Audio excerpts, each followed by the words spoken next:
working, but there's something inside of you that says, I just have to follow that.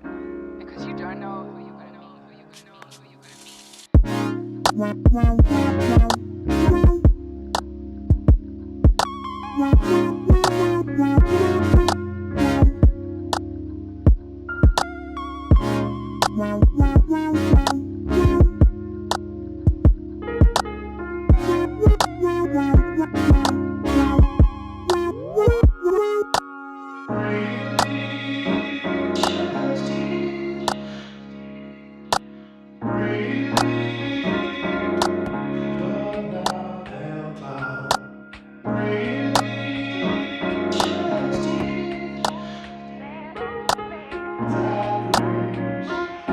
because you don't know who you're going to meet, who you're going to meet, who you're going to meet.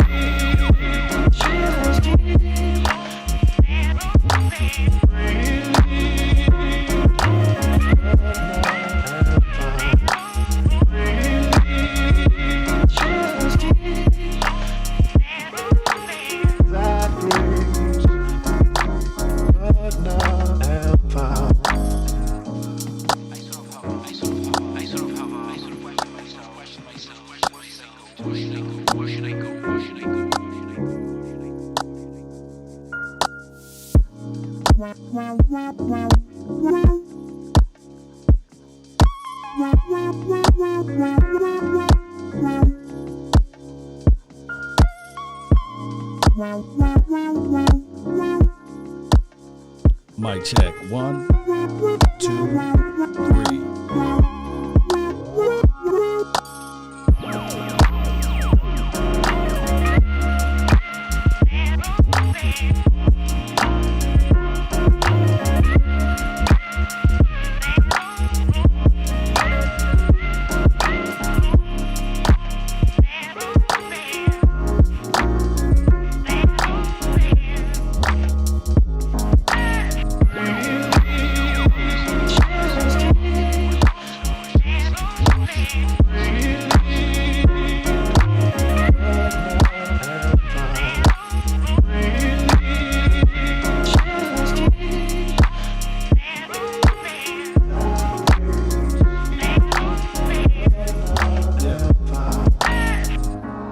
Really appreciate everybody for tuning in. My name is Law Nation, LAW Nation. I'm here with another show for you all. I hope you guys are enjoying your day today. Let's continue to strive forward and let's put things in right perspectives, Cowboy Nation. Really appreciate everybody that's tuned in.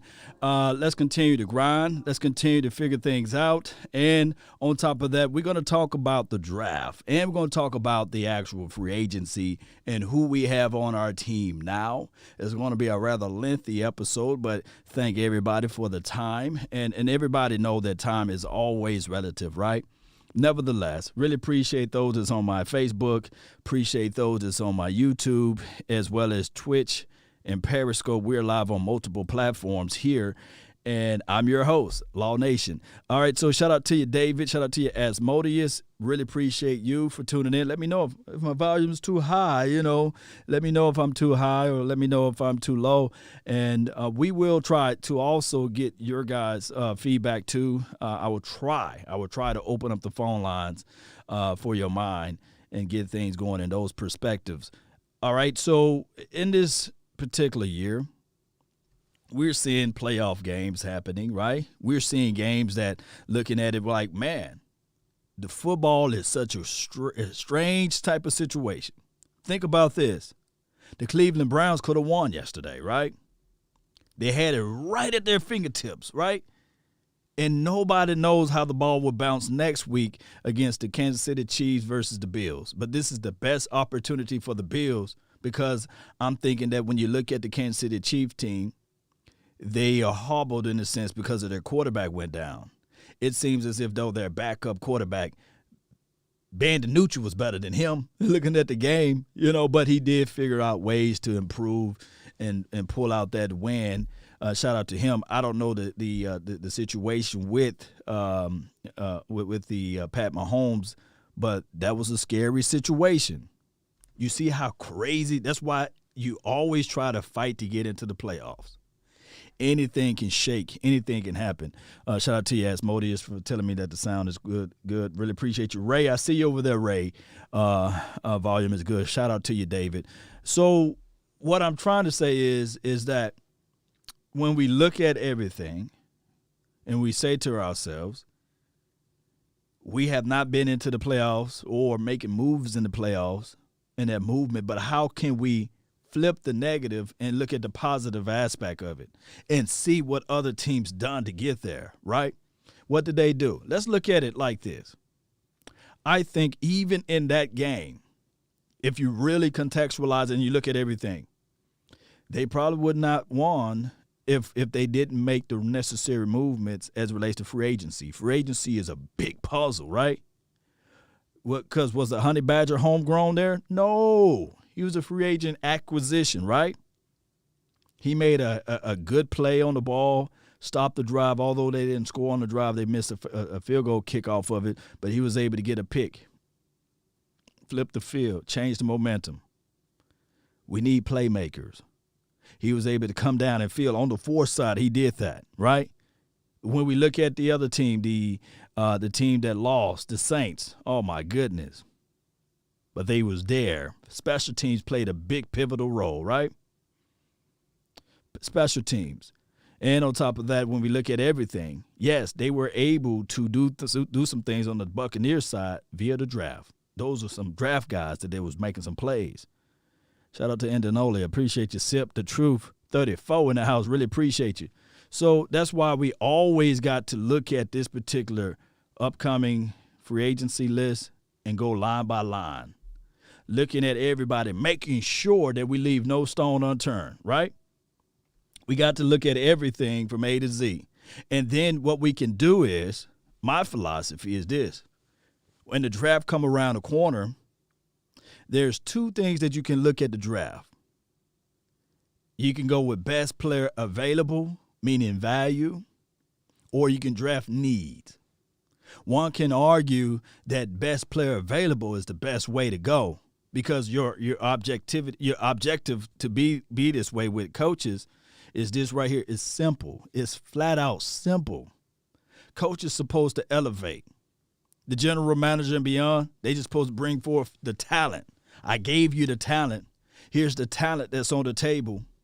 Now you have to elevate. Now you have to figure out how to utilize said weaponry, right? A lot of times people in the chat box will say, hey, I may not need 5 cars, right? But just give me one. That's enough to get me to point A to point Z. Well, actually B, but you got to get what I'm saying. Shout out to you, Anthony. So we got to look at everything. Heck of a career for Drew Brees. Yes, heck of a career for Drew Brees. At the end of the day, he can walk out proudly.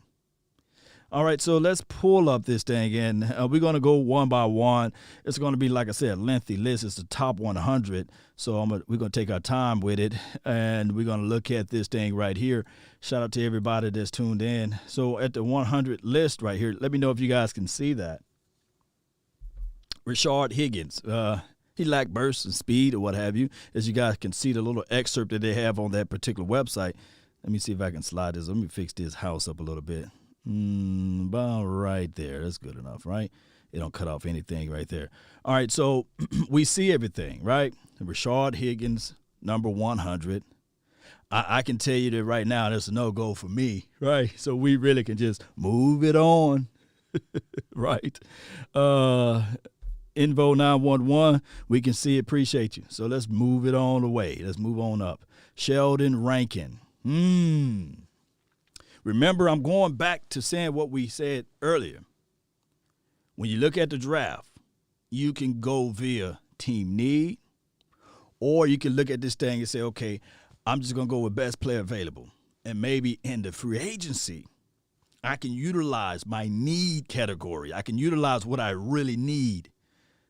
So injuries has became a situation for Sheldon, right? He's 27 years young, right? That's a young brother right there. I remember when I was 27. Boy, high level play on his resume. All it be that it was 2018. I'm just going to paraphrase some of this stuff here, but his contract analyst rankings and the Saints helped out each other by agreeing to restructure the fifth-year option salary cap for 2020. Now, here's the situation. He's free 99. He's going to hit the market. He's predicted to sign with the Jaguars, for a 2-year, $14.5 million. Is there a situation with the 99th ranking as it relates to Sheldon ranking on this free agency poll? Would you guys go with that? Appreciate your Streamlabs. What's up with you, Parcell Phillips? Yeah. Marcelo B., appreciate you. Makai Parson. Yeah, we'll talk about the draft too. Appreciate you over there, Shane. Gentry. Shout out to Gentry. What do you know about that, Gentry? Shout out to you. If we switching back to a 4-3, I think we go defensive lineman. In the draft, but that's drafting as far as need versus what? Best player available. And the craziest thing about it is that there's no right or wrong answer to this. There's no right or wrong answer. It's really no right or wrong answer to the draft because there's different type of philosophies mixed in with opinions, right? So I do know that everybody, mama, uncle, cousin would like to be right. But the craziest thing of it all, just like I did in my previous video, Grady Jarrett, nobody saw him being to where he was going to be at, right? Drafted in the 5th round. I think nine other teams or maybe 12 other teams didn't see an Aaron Donald being who he was, right? A lot of people passed up on him. He was drafted, 12th overall, 13th overall, 10th overall. I forgot the numbering, but you guys get what I'm saying, right? So the draft is always a fickle process. There's nobody that got the wisdom and the understanding to know it all, right? There's always room for ambiguity, as Jerry Wayne Jones would say. Let's see. Shout out to you, Iron Good. What's good with you, man? Defensive tackle is great need. Yeah. All right. So number 98, we're going to go right up this list right here. They have Nagamakan Sue. Nagamakan, however you say that man's name. Sue. We got Sue. Now, Sue is long in the tooth. You talking about a long tooth? That's a long tooth right there. But his contract is up and he's on the market. You maybe can bring him in, but I don't think that he would take forth or bring forth I guess what you can say with that, Cowboy Nation, what would you want to say, veterans minimum. Yeah, I don't think that he would roll with that, right? Right? So we would have to take a look into that. We need a secondary defensive tackle, maybe an offensive lineman or two. Sue, yeah, Tyler, yeah, Nagamakan. just call him Sue, right? Yeah. So would you guys entertain Sue as one of the front 4 guys? Would you guys look at him and say, okay, bring him in. Maybe he can bring this type of stuff, huh? We need a solid, dependable linebacker first. Shane, I appreciate you. Now, here's the situation when we go linebacker before defensive front. First and foremost, we know that the Joneses, they're not going to ever fall on the sword. They're going to look at it like, okay, we got Jalen Smith and they got LVE.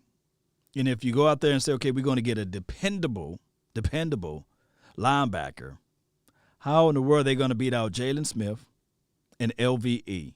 See, we got to get into the mindset of the general manager and the owner. They're not finna fall on the sword and say, okay, we're going to do away with LVE. We're going to do away with Jalen Smith. That's just my opinion, of course. But let me know if you guys feeling that they would actually look at the situation and say, all right, cool. We made a mistake with Jalen Smith. And I'm not saying that he's trash, but what they're going to do first is they're going to look at it like, how can we improve said defensive front to improve our linebackers? Because we refuse to be wrong, right? Let me know if I'm wrong. Shout out to you, Bama fan. Sue is an expensive commodity, yeah. So, but better than Woods and Barbecue Woods Chwaka. See, Burleson. Yeah. All right. So my thing is, let's move up a little bit further. Breland, Brashard Perriman, I meant to say. Uh, he was first round talent, but let's keep it moving because I don't think that they will entertain this in free agency, especially the amount of wide receivers that we have that can fill into that situation. Safety. Let's look at safety.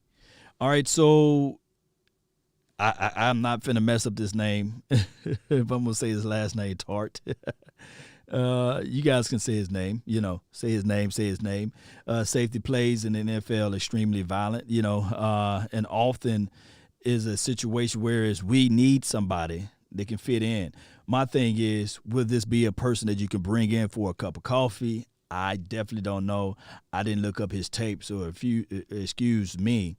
But if you guys know of anything, let me know in the comment box how you feel about Tarty or whatever his name is.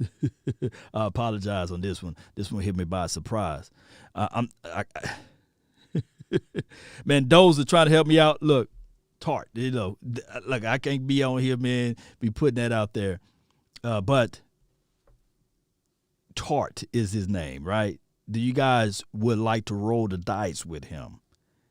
Or you would rather go into the draft and say, okay, give me, Morridge, or give me a Holland, give me one of those young guys that's in this particular draft, a Cisco. Give me somebody else, Draft. Everybody's saying, like, move on. All right, so edge guy. All right, Romeo. I'm gonna pass up on the last name. I have it, but I can't say it. I have it in my mind, but I can't say his last name for some reason. So Romeo, I can say the first name, charge it to my head, not my heart. So this is an edge guy. My thing is, okay, let's look at our edge depth. All right, so we saw a situation where they put out a Rondell Carter, right? And they brought out Dorrance Armstrong. I'm trying to name everybody on the low end of the situation. A Rondell Carter, right? A Dorrance Armstrong, right? And we saw the aspect of a Bradley Anai. Is Romeo better than any of those guys? I'm going to let you guys know because y'all know more than me on this one. Shout out to you, Ricky Davis. Appreciate you, Davison. Really appreciate you, Corey. Thank you for tuning in. Trey Hendrickson's would be nice in my opinion. Is from Mendoza. Okay, we'll see around if is he on this list. Oh, let me do this right here, right quick. Let me do this so everybody can follow along this list right here. And we're gonna post it right here. Bam, here we go. So if you guys want access to the list, it's in the chat box, in the community box there, as well as on the Facebook log there. So you guys can see that same link of what I'm looking at. And that is Romeo. Can Romeo be better than those guys, right? All right, Denzel, not Washington, Perriman. All right, so he's a linebacker. Will Denzel be better than a Joe Thomas? Will Denzel be better than a Luke Gifford? Will Denzel be a guy that can come in and say, okay, all right, cool. In a pinch, can we have him better than a Jalen Smith? He's a downhill thumper. That's what the write-up says right here. Downhill thumper, and unfortunately for the 2021, and it is not for 1985. Perriman is coming off arguably his best season. All right, so 317 snaps. Perriman earned a PFF grade of 86.3. Okay, so that sounds like good numbers there, 2-down run stuffer. Look, anything with run and stuffer in it, baby, I'm telling you, we need to take that on as a chance and a possibility. Shout out to you, King. Appreciate you over there on the YouTube. James, what's good with you over there? I see you on the Facebook groove. I think so. He could turn up to be the next season. Okay. For linebacker is Eric Wilson and draft Chaz or Byron. Okay. Mendoza, we will find out when we do I like Chaz, though. I like Chaz. I think that he will be something that we can take a look at. See, there's so many possibilities, right? A $13 million, $6.5 million $4 million total guaranteed. $4 million total guaranteed money is not that much money. So would they consider bringing in this guy Denzel? Now Washington, right? If somebody said they like Denzel, okay, let's move it. I'd like to move it. Dak McKinley. Now, who can pronounce his first name? Put it down in the comment box. Now, my thing is, my biggest reservation with Dak is he been bounced around like a basketball in the last following few weeks of the NFL. Once the trade deadline was up, nobody traded for him. The Atlanta Falcons straight up cut the brother, right? Now, we do have Dan Quinn here, maybe, just maybe, but Dak McKinley, this should be a no-go, right? And on top of that, with his best pass rushing grade of 70.1 as it relates to his rookie year, man, it's crazy, right? My dog over here dropping $50 in the chat room, man. Really appreciate you so much, man. Got to pause what I'm doing. Hopefully the AI can bring that up. Man, really appreciate you so much for the donation to help elevate the nation. Let's pull this up right quick. Oh, my goodness. Appreciate you, man. Let's see what she say. Lol, my guy, I want Calais Campbell on the line. Him and Tank would stop the run. Can we make that work if he goes free? Peace, everyone. Good positive vibes. Let's stop focusing on the bad and celebrate the good in our lives. Man, my goodness. We appreciate you for the $50, man. He's sponsored for the whole entire show for the day. My thing is Calais Campbell. Now, you're talking about a long tooth, right? He will be one of those guys with a long tooth. But if it was me, if they talking about bringing back a McCoy, right, just hear me out, and hear B-Wee out too. If you bringing back a McCoy, I would rather bring back a Calais Campbell opposed to a McCoy. And here's the reason why. You don't have to worry about will he play, can he play up to the level of activity that you're looking for? No.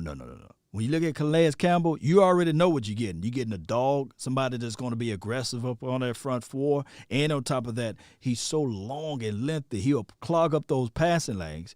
And whoever you bring in on the draft, it could be maybe the Cowboys draft a Davion Nixon. Maybe they'll draft a Tyler Shelvin. Well, Tyler Shelvin is a whole different type of animal. But you guys get what I'm saying. But now you have somebody that can walk right into the room and say, okay, kids, this is what I've done 5 years ago. It could be 10 years ago as well, 8 years ago. The guy been in the league for a minute of years, right? So you got somebody now that you can say to yourself, all right, cool. Linebackers, y'all can fly. Y'all can fly now. You got a tall log that's in the middle, right? So that is what you can look at it from that aspect of it. But really appreciate you so much for the donation to help elevate the nation there. We really appreciate you, man. That is a great deal there. All right, so now we're going to look back at this situation here. Dak McKinley, I think that's all over with there. I think that that ship done sailed, right? All right, let's move it up a little bit further. Tackle. I almost just say Matt. I think that's how you say his name. Let me scroll it up so you guys can see it. Is it Felier? These names today. I promise you, I should have read over all this stuff before I went live with it. But, hey, you guys can see what I see on the first grip right here. Tackler, is that somebody you would like to bring in? Will that be somebody that you would say, okay, I would entertain? I would look at his contract. Let's see. They projecting him to go to the Jets for a 2-year, $12 million. Are you guys familiar with him? Are you guys knowing or have any knowledge of his skill set? I definitely don't know. PFF lowest grade was 65.00. Hits the free agency and still will be short of 30 years of age. So he's like 29. That's what his age range is, right? Not familiar with Matt. Okay, so Jordan, we're going to keep it moving. Look, this is on number 92. We got a long way to go. And then when we find some names that we are familiar with, and this is the craziest thing, we are fans. We're not expert analysis right here. This is not what we do for a living. So I'm quite sure that the Joneses and every other NFL team got people that they're paying high salaries on to look at and comb through every guy inch by inch. Supposedly, that's what the GM's supposed to do or demand. All right, so now we have Sutton. Sutton had played 621 career snaps in the 2020, but posted a solid 68.6 overall grade across 552 regular season snaps. So, in my opinion, I don't know whether or not that grading system is the top of the top epsilon to grade players on, but I haven't heard of Cam Sutton. I do know that he plays. I think he played for the Steelers. Let's see where he go. Where he played at? Y'all tell me where he played at. I don't really know him. So, is that a situation where as we bring him in? Nah, I don't think so. But the Steelers signed Sutton for a 1-year deal, $2.75 million. That's what their predictions are. So I think that he is playing for the Steelers. Let's keep it moving. Let's keep it moving. Number 90. This should be number 90. Brashard Breeland. Okay. Hey. All right, so this is the cornerback for, I want to say, the Chiefs. Do you do what the Chiefs do to us, right? Hey, do you switch it around and say, okay, Breeland, now you come over here to Cowboys land, right? Because that's normally what they do. They come grab our players. Maybe we grab theirs, huh? Shout out to you, Terrence. Appreciate you for jumping in over there on the Facebook and sharing. Sharon is always caring. I really appreciate everybody that shared the content. Dan Quinn is average. I'm saying I'm waiting on to see what he brings to our defensive scheme. This is from Akeem Smith. My thing is, it's too soon for me to call Dan Quinn average as a defensive coordinator. Now, as a head coach, you can say that he played around with the average area, and one can say that after the Super Bowl he went to, they fell into the land of below average, right? But objectively looking at everything, I feel your sentiments, Akeem. I feel you what you're saying that Dan Quinn is average. Sutton played for Tennessee. Appreciate you. Damn, I'm thinking of another Sutton. So Sutton played for Tennessee. Do you guys shout out to you, Mark V? Have you seen enough of his tape that you would say, man, I would like to have a Sutton on my team opposed to J. Lou, opposed to Cheeto Awuzie, opposed to Anthony Brown, because his contract is in the area of you can get out of that contract. Or who else I'm missing out? Xavier Woods is a safety. Where do you put Sutton as relates to those guys? How do you feel about Bud Dupree? Oh my goodness. I don't think that Sutton, Bud Dupree, I don't think the Steelers will allow him to get up out of there. I don't think so. We got another super chat. Really appreciate you, Lamont. Let's see what we have here. Law, did we see what Dak said today? This is from Ting ZZ4. I haven't seen what Dak Prescott said today. Matter of fact, I don't know. If anybody know what Dak Prescott said today, let me know. Law, it pisses me off knowing that Tampa was the worst than us last few years, and now they're in the NFC championship. But this is BS. Why do we spend on bad investments? Shaking my head. My thing is Tampa Bay Buccaneers. Let me see if the AI will ever catch up. There she go. There we go. Law, it pisses me off knowing Tampa was worse than us last few year and now they're in the NFC CG. This is BS. Why do we spend on bad investments? SMFH. Yeah, can you guys hear that? Let me know if you guys can hear that. All right, so my thing is, that's a good question there. My thing is, I don't think that the Tampa Bay Buccaneers were bad last year. I thought that they got rid of some of the situations that caused them to lose some games, as far as not taking care of the ball. And people fail to realize what they did ultimately were they made some moves in the free agency. They didn't sit on their hands. They went and made some movements in the free agency, whether it be a wide receiver, whether it be bringing in an extra running back to help aid the quarterback, and bring in and elevate some key defensive pieces in the draft. So I'm looking at the Tampa Bay Buccaneers, and they got a good coach, by the way. So we got to look at everything, and we can't look at a team as if though that they are exactly who they were last year, right? And they had the chance and opportunity to have the exact same coaching staff, which always a betterment for continuity. So I'm looking at those aspects of it. Shout out to you, Thomas Anthony, and as well as Gracia over there on the Facebook page. Really appreciate you. Tampa Bay, and my dog Terrence, let me see if you said it over here. Let me see if it went through. Law, who would your first round pick be? Who my first round pick would be? Lord Nova, appreciate you so much for the donation to help elevate the nation. My first round draft pick will be BPA. If Cal Pitts is there, I know a lot of people will look at it and say, nah, Law, we need to go with defense. But if Cal Pitts is there and if he's the highest guy on your board and no tags are touching as it relates to the defensive side of the ball, and there's nobody that's willing to trade up to that 10th pick, see, there's stipulations to it. If there's nobody willing to trade up to that 10th pick, then I pick Cal Pitts and I think about something else on another day. Because I'm looking at this game just yesterday. The Kansas City Chiefs, before their quarterback got hurt or what have you, they were using these crossers, deep crossers, whereas it was just unguardable. Nobody could guard Kelsey. Nobody could figure out how to stop that particular pattern, as well as you got the guy Tyreek running across the opposite way. And on top of that, if you look at one of the touchdowns, they put the defense in a very uncomfortable situation because now you have the quote-unquote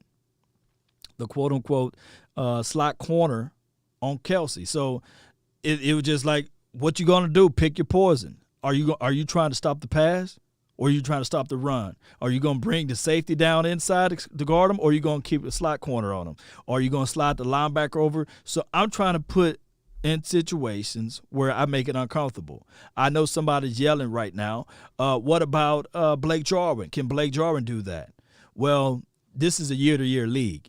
We don't know what Blake Jarwin is going to look like coming off of his injury. And last I checked, Blake Jarwin only showed up against the Giants. So I know I'm going to get some hate mail for that for the Blake Jarwin enthusiasts, but I don't know. I still have to sit back and say, okay, will Blake Jarwin be that guy once he got his money? I don't know. I'm not finna figure out and wait and sit on my hands to say, okay, what about Blake Jarwin? There's a great saying and a philosophy from the great Bill Purcell. If you think you're great at a certain position, draft again. That's all I'm saying. So shout out to you, Young Wilson. Really appreciate you so much for jumping in. And let me see. Here we go. Terrence, Devin White, Levante David, Vita Vea, JPP, Antonio Winfield. Tampa Bay got some good players on defense. This is from Terrence Sorts. So, and that's my dog over there on the a Facebook deal. He's always bringing in the facts there, and that's just what we got to deal with.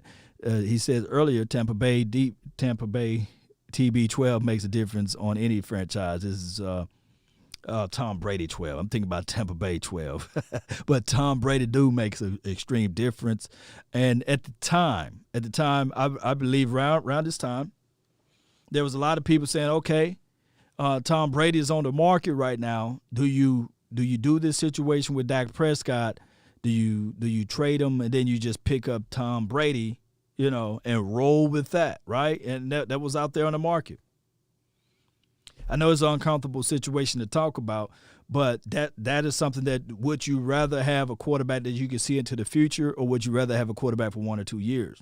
We will figure that out and see how Tampa Bay is going to roll with that.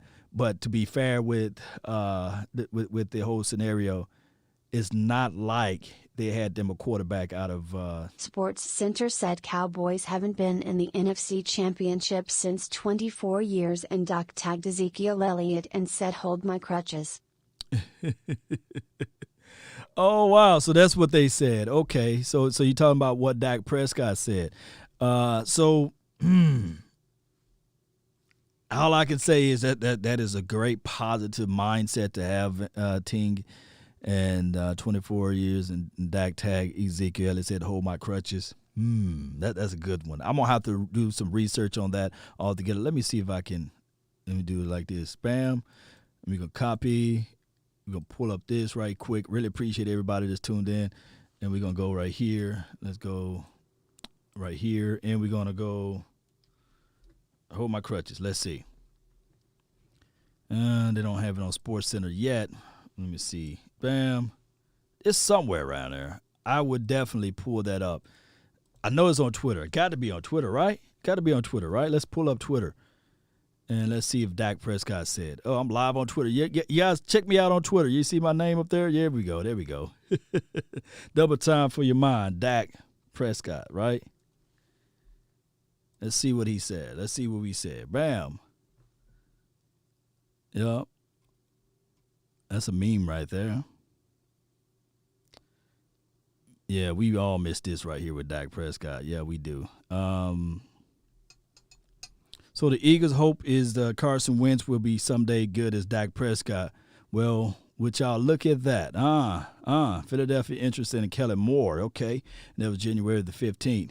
Cowboys QB make great progress on his ankle. So, yeah, I mean, we can look at all of those things.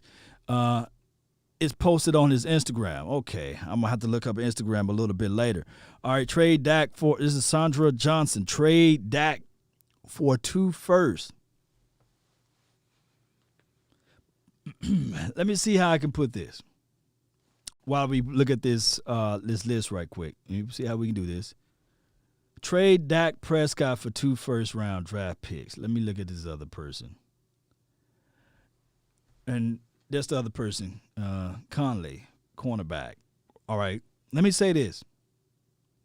For anybody that says Dak Prescott is trash, right? If anybody say, okay, he's trash, show up in the comment box and say, yeah, Dak Prescott is trash. For anybody to say that Dak Prescott is the franchise quarterback, show me, put like this. If you believe Dak Prescott is trash, put T in the comment box, right? And if you believe Dak Prescott is a franchise quarterback, just put 1 in the comment box. Because at the end of the day, if he's your franchise quarterback, then you got to figure out ways to elevate your franchise. But if you think that he's trash, then my thing is, I see a lot of T's. So I see a lot of ones. I see a lot of ones. Okay, let me so everybody can see what I'm seeing. So we can be transparent, because I want to be transparent as possible. 1. I see a few T's. All right, so all right, so I see some ones. Okay, so a lot of people, the majority of the people think that Dak Prescott is a franchise quarterback. Now, for those who think that he's trash, how in the world are you going to get 2 firsts for trash? That's all I'm saying. So how are you going to get from trash 2 first-round draft picks? It don't work that way. Either you're bad or you're good. So undoubtedly, he's a franchise quarterback. That's what everybody's saying. That's what the populace is saying, that he is a franchise quarterback and you can build around Dak Prescott. Now, all right, so on the flip side, I do know that a lot of people are looking at the money side of it and saying that, okay, you need money in order to get the defensive players. Okay, let me part ways with you guys with this one. When you're talking about getting defensive players, are you saying that you want to get rookie defensive players, or are we going down this list and we're saying the top 100 list that I'm going through, will there be a guy that could be a difference maker on this particular team, transition over to this particular team to win the Super Bowl?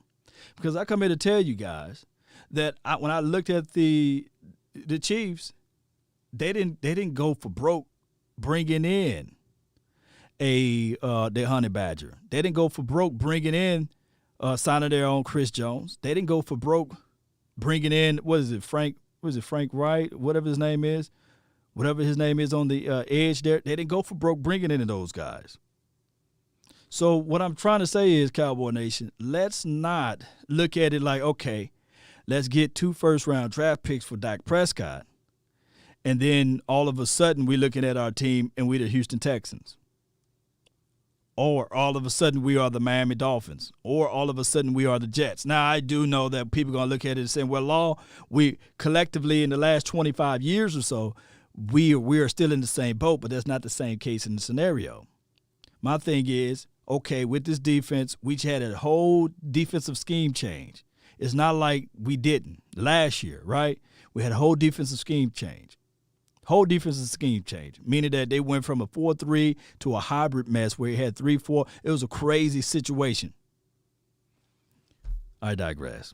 Go to SportsCenter on Instagram and you'll look for the post. Yeah, Ting, I'm definitely going to do that once I get off of this live. I forget what you're saying, though. Dak Prescott, is good to speak with authority. It's good to speak with future talk, but we got to see it on the field. I think that the Cowboys organization, we will know everything about them.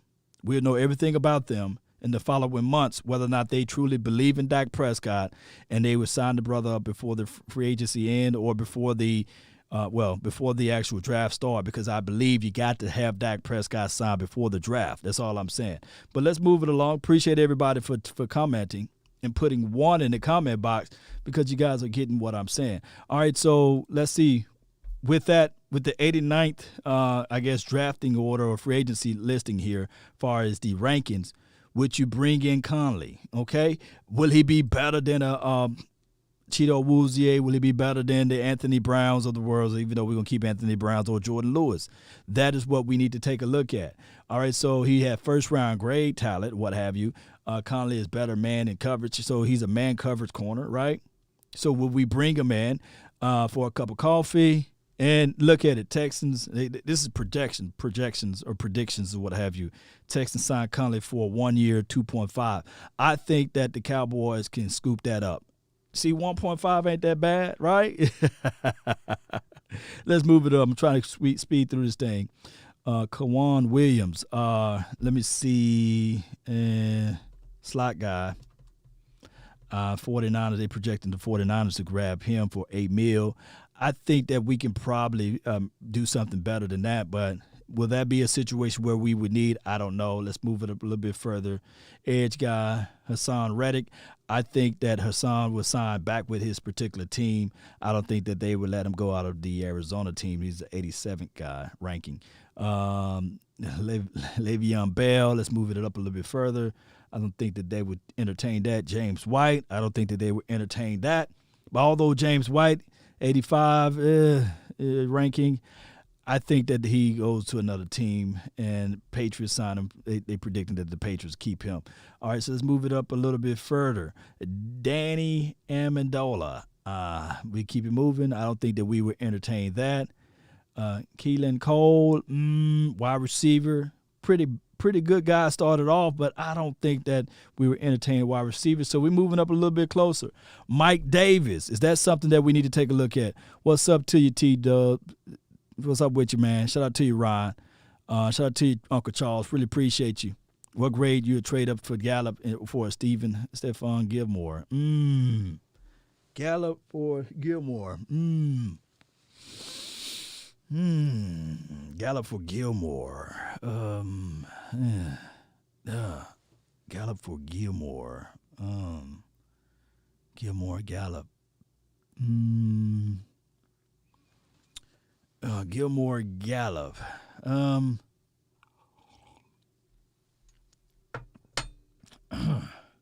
Let's see here.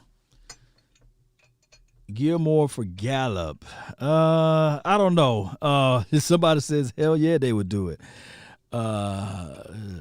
Goodness. Marv says, is Alden Smith done? I don't know. Let me see. I'm put y'all comments up here. Let me see. Gilmore in a 5. Gilmore getting old, though. This is from Judah King. Gallup for Gilmore with an extra pick receive. Let me see. Interesting. Gilmore for Gilmore in a compensation. Okay. Compensatory. Okay. Iron Good says, nah, MG13 is my dude. All right. So man, y'all put me in a buy. Y'all put me in a box. Let me see. Gilmore zone cover corner. We move into Gilmore, Diggs. Gilmore, Diggs. Wilson.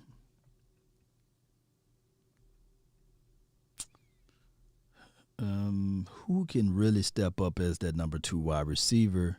So what you would do is, I'm thinking on the wide receiver side of the ball now, and this is all and with the ideal that you keep Dak Prescott, of course. And if you keep Dak Prescott, and if you have, but old boy emerges so well as the slot receiver, and I'm talking about when I say old boy, I'm talking about CeeDee Lamb.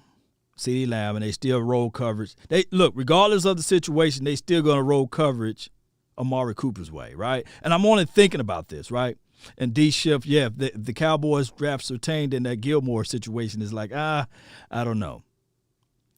Maybe that will be a situation whereas Gilmore will be after the draft, and you have to see who you're going to draft and who you got. And I'm not saying that you move on from Michael Gallup, but if you can get Gilmore for it, then that'll be a whole nother situation of talking there. You talking about, a good corner now, let me see.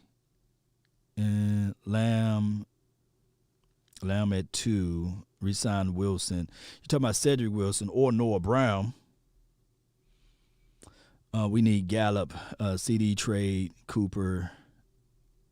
And we need Gallup and CD trade, Cooper, if anything. This is Javier. I think that's how you say your name. I'm sorry if Javier Rivera. I'm messing up your name. All right, let me go to this question here. Did you know that Cooper was the most productive wide receiver on his team? And that's even with multiple, quarterbacks that played in this game for us last season. And on top of that, they are not rolling coverage. They're not rolling coverage Michael Gallup way. They're definitely not putting 2 on CeeDee Lamb. CeeDee Lamb had the most one-on-one interactions, especially at the slot this year or last season. And on top of that, CeeDee Lamb on his draft grade, he had issues coming off of his release as it relates to press man. So I don't think that he's still in that category, but CeeDee Lamb can probably have a ceiling of being one of the elite wide receivers in the NFL. But I don't think that he made it there yet. I think that he still got some growing to go through. And on top of that, he may have the knowledge and the ability to play on the outside, but that's risking a lot. And we saw how he got rattled a little bit of dropping the ball with his mental. So, of course, can he improve on that? Yeah, but I'm really looking at Amari Cooper as a solid number 1 guy. But I feel what you're saying if you trade Cooper for anything. But Michael Gallup, as good as he displays his ability, he still have issues as relates to both of them. Michael Gallup and CeeDee Lamb have issues as relates to release, jam, and stuff like that. Can they get open to win? Yes, but it's not going to be on the level of consistency as an Amari Cooper, if that makes any sense. And I'm not trying to throw any of these wide receivers under the bus, but if you can get somebody that's a whole lot better than Cheeto Awuzie and a whole lot better than Anthony Brown as a DB, and you're talking about the type of philosophy that we're going to be doing now, a lot of cover 3 or cover 1, and then we're going to have the robber as relates to the safety. So there's a lot of situations where we can look at. But, man, y'all comments is coming in. Let me see what we have here. Shout out to my dog, Vach Lombardi, if he's in the house. Appreciate you, Vach. Shout out to Asmodeus. Appreciate everybody that's tuning in. Let's go with let's look at this top 100 board. And I said this show is going to be relatively long here because it's so long of a list. And there's so many players that I haven't got a chance to look at individually. And I'd rather tell you guys straight up instead of a lot of kicking. You know how this goes.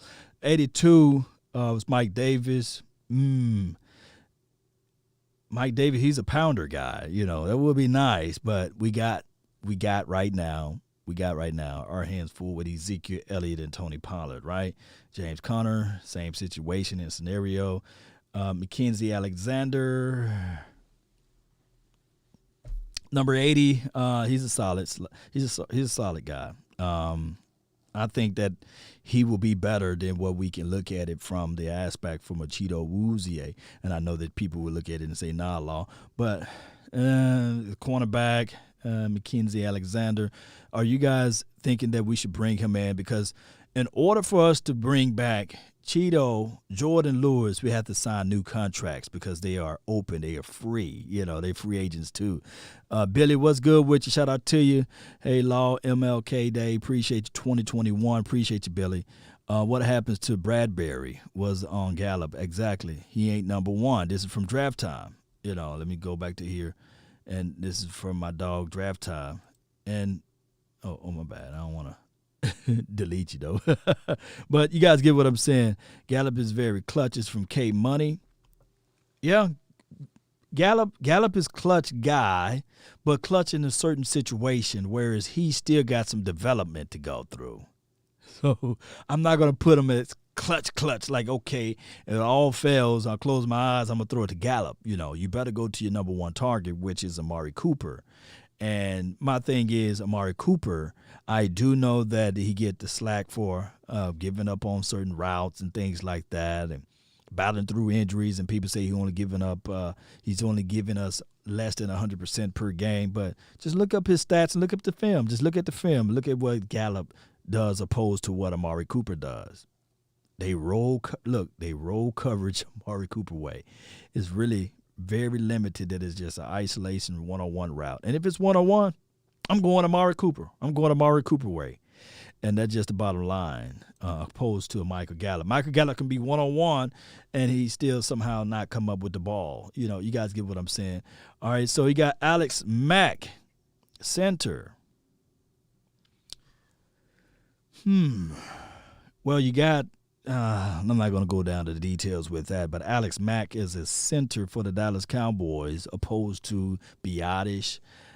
Even though Biadasz had a great start, I think that Alex Mack would be a little bit better, but we will see what the Cowboys would do. I think that if Biadasz can have a little tackle play in him, guard play in him, then that would be a whole nother story. But Alex Mack, I think that the Cowboys will not entertain that. Just like with Jared Cook, you talking about a long tooth. That's a long tooth we've been banging on the table. Get Jared Cook, right? Y'all remember that? Get Jared Cook, but now that tooth is long, and they probably not going to go down that road. Now, he got some experiences with Mike McCarthy, I believe. Let me know if I'm wrong. Shout out to you, Ryan, for the new like, but we just don't know what they would do. Jimbo says Biadasz will start. Yeah, that's a good situation. Biadasz is young and cheaper. It's cheaper to keep him, right? Kenyon Drake. Ooh. Kenyon Drake. We already got our Kenyon Drake. We got Tony Pollard, right?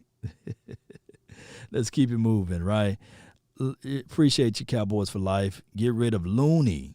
Get rid of Looney. Look. Let me slow down a little bit. Let me slow down. Let me put your name up here.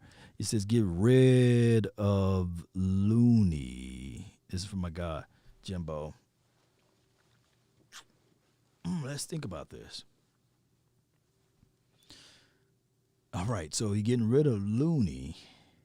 And so you get rid of Looney, you ask Alex Mack to start, and you say, okay, we're just going to put Tyler Biadasz on the shelf for a little bit longer, maybe for 1 or 2 years.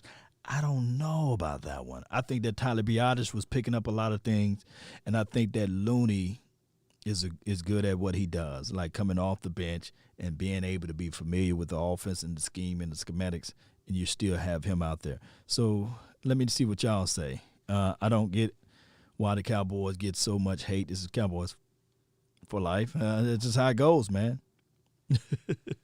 Get rid of Tyrone Crawford. Mendoza says keep Looney. Here's the situation with that. I'm all in favor of getting rid of Tyrone Crawford, for crying out loud, because I think you got to re-sign him up or what have you.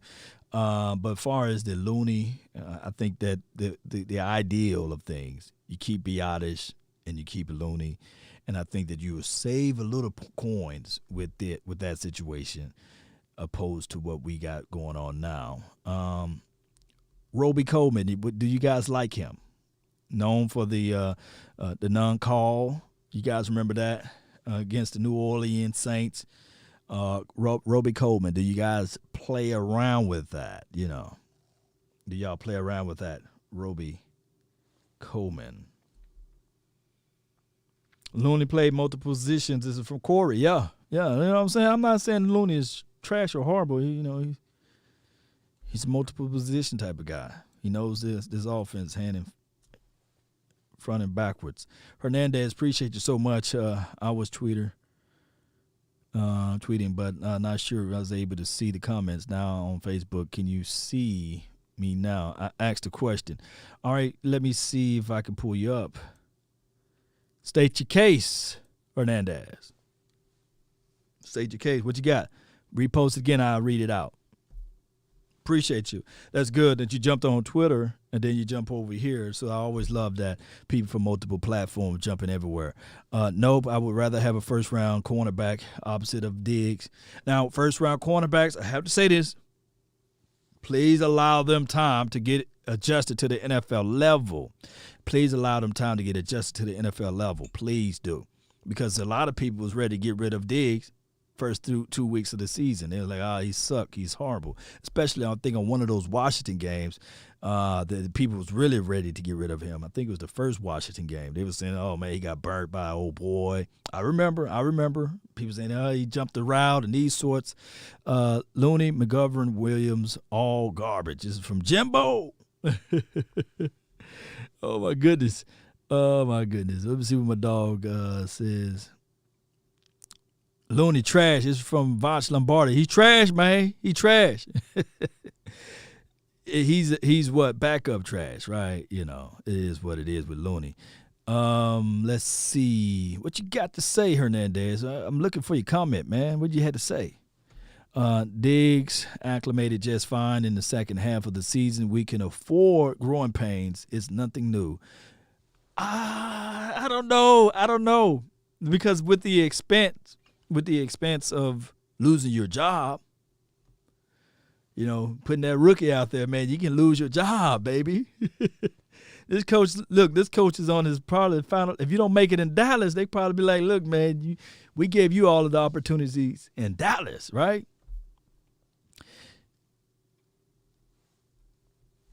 Jimbo says, see if Voch says that he's trash or saying that if Voch saying that he's trash, he means that he ain't tripping. He's an all-line guy. Laugh out loud. So, yeah, he right. Never argue with somebody that if that's their tool and that's their trade, right? Voch Lombardi, I would not put Voch Lombardi and paint him in a box as an offensive line guy. But I will say that he will know more offensive line than most of us that's out here on YouTube and as well as Twitter, Twitch, MySpace, Black Planet, and Facebook, right? Because that's his cup of tea, right? So I would not go back and forth with Voch Lombardi on offensive linemen, guys, right? That's like him going back and forth with me on how to grow a beard, right? It's just like he can't give me tips on how to grow a beard, right? If that's the best analogy that I can use. But I will say that Looney, he is versatile in the sense where you can play center, he can play a little guard action for you in a pinch, and he's been serviceable. So that's what he's saying. In short, I think that instead of putting Looney is a serviceable backup of the backup, he just put he's trash. And I I'm not gonna say that, I'm not gonna say that to Looney that he's trash, but that's what he's putting out there. As Modius says, Voch be on it is real talk. Yeah. So that's where we going at it, from here. Steven said he respect Voch. Yeah. Y'all check out his YouTube channel and as well as his Instagram and Facebook channel and check out his content, If anything, dealing with the offensive line down in the trenches, that's where the game is won and lost. Check out his film assessments on those guys. Cornerback first, this is from D Shift. Dak is making progress in rehab. Dak is strong. Cowboys for life. Yeah, we've been hearing all of those good stories with that, right? Let's put this thing back up. Let's see if I can speed through this one. Kelvin, let me see. Beecham, I don't know about him. That's somebody that y'all could probably reach out to Voch Lombardi on. Let me post his name in the comment box so that everybody can look up him. I don't know about him. I'm not finna get out here and say, yeah, man, he's fantastic. As I'm reading up, he's the 75th guy. Will he be better than who we have now? No, but you guys can know probably more than I do as it relates to that. Tackle, Kelvin Beecham. Beach him, baby. Thaddeus Moss is a free agent tight end. Sandra Johnson. What, he sound like a 1-year contract? He didn't sound like a 2 or 3. Steven says, Law is James Harden brother, twin brother. Look, believe it or not, like Ripley's, I'm about, I think, 8 to 9 years older than James Harden. And I think I look flyer than James Harden, by the way. You know, if anything, James Harden looked like Law. I think, just my opinion, right? Yeah, but he went over there to play for the Brooklyn, and I think that they started off pretty well, right? Yeah. Oh, Thaddeus got cut. I don't know about Thaddeus over here. All right, so look, this is the 74th guy. We made it to a Cowboys player, by the way. So Smith returned. Cowboys signed Smith for a 2-year, $15 million, $7.5 million APY. So do you guys think that would be something that the Cowboys will do? Jerry Wayne Jones came out earlier this year and said that, hey, I really, really think that Aldon Smith, his story is something that we need to take a look at. So, and of course, they got edge down here, and we do know that we're going to have a different type of role, different type of defensive front. Can he be better than Tyrone Crawford? Let me see. If you guys want to, look, I like playing this game. Type Y if we keep him, and type no if you get rid of him. I'm gonna wait and see in the chat box. Let me pull it up. Y if we keep Aldon Smith, no if we don't. And that way, when either or happen, we can go back to this video and say, nah, draft time, you said no. Or if he does a great thing for the team, we say, yes, see Kenny Savage. Shout out to the Savages out there. Frankie. Okay, appreciate you. Hernandez, why? Curtis says no. Triple Y for Shelton. Appreciate you. Billy, why? Jimbo says why. Okay, Mendoza says no. Okay. I know Jayla can still, that went away too fast, not at 7.5 mil. Somebody said not at 7.5 mil. And there's Rod Richardson. Yeah. Asmodeus says nope. Schultz can't even beat nobody with routes. Yeah. Terrence, my bar. My dog, Terrence Shorts. I call you Terrence Steele, man. Charged to my head, not my heart. But Terrence says yes. Okay. All right. So I think that a majority of the people are all in favor of keeping an Aldon Smith. So my thing is, think about this. In a pinch, if you need to have, because I think that his brother just ran out of energy towards the latter part of the year. I just think that if he goes down for cheap, then you keep him. But if he asking for like that top paid defensive edge type of Russian money, then it's a little bit of sayonara, right? But if it's for cheap, and if their projection is that $15 million, 2-year deal, 7.5, I'll do it. I'll do it. 7.5 is not going to destroy your cap. Or you go with the 73rd guy, Judon, Matthew Judon. Do you go with him? I know he plays in a different type of situation, but he had high sack totals before. Do you go with Matt Judon? Don't curse me, Terrence. Short said, don't curse me. My bad. unless we fool around and get some of that Terrence Steele money, because I think his money is still pretty good, right? Yeah, if they cut you a check for Terrence Steele money, I think his money still is okay. Schultz blocking is getting better and better. Jarwin Kane block period is from Dallas Cowboys Junkie. Y'all must be on that Schultz deal. Do we keep Schultz? We keep Schultz, of course, but do we draft for Kyle Pitts if he's there? I see where y'all at, Deshaun Taylor, appreciate you, Pram. Appreciate you for jumping in. I like Judon, but he may be pricey. This is from Mendoza. You see, now this is getting to the 70th area. It's pretty good so far, right? Let me give some.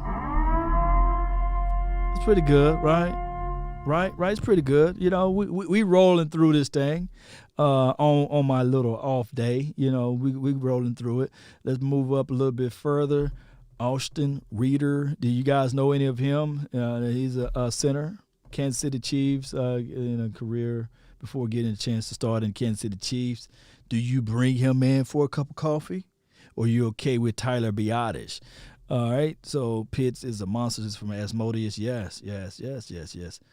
All right, let's move up a little bit further because y'all see it right there. Patrick Peterson, baby. Do Patrick Peterson close out his career with the Dallas Cowboys? Or that's like one of those situations where we look at this thing and say, nah, dog. He's old. He's old, man. I saw him get burned over there in Arizona. I think he still made a few plays or what have you. There's the number 5 overall draft pick from 2011. Hasn't shown any signs of slowing down. Shoot. Through the 2018, his 8th consecutive year playing in all 16 games. All right. Now, let me see. I got a message here. 8 consecutive year playing in all 16 games. But a 6-game suspension due to 2019 may have provided one explanation. Peter has struggled against good route runners. Okay. Who don't struggle against good route runners? But in 2020 has seen him post his worst coverage grade in since 2011 to go with the league high of 11 penalties. That meaning that before you beat me, I'm going to grab and reach out and hold you. You know, it's all in the mental faculties of your mind when you get those penalties, right? When you grab it and you're holding, and you grab them and hold them and you hold them and grab them. And I guess it shows right here, recent plays shows a below average corner in both man and zone coverages, I meant to say. Oh, wow. We got a donation to help elevate the nation here. Appreciate you, Lamont. Move Peterson. Let the AI speak. Move Peterson to safety, and we have our guy. Do you guys hear that? Do you guys are able to hear that? Let me say it again. Move Peterson to safety, and we have our guy. Yeah. Would you guys move Peterson to safety? Would you guys move Peterson to safety? Let me see if I can hear it now. Let me see.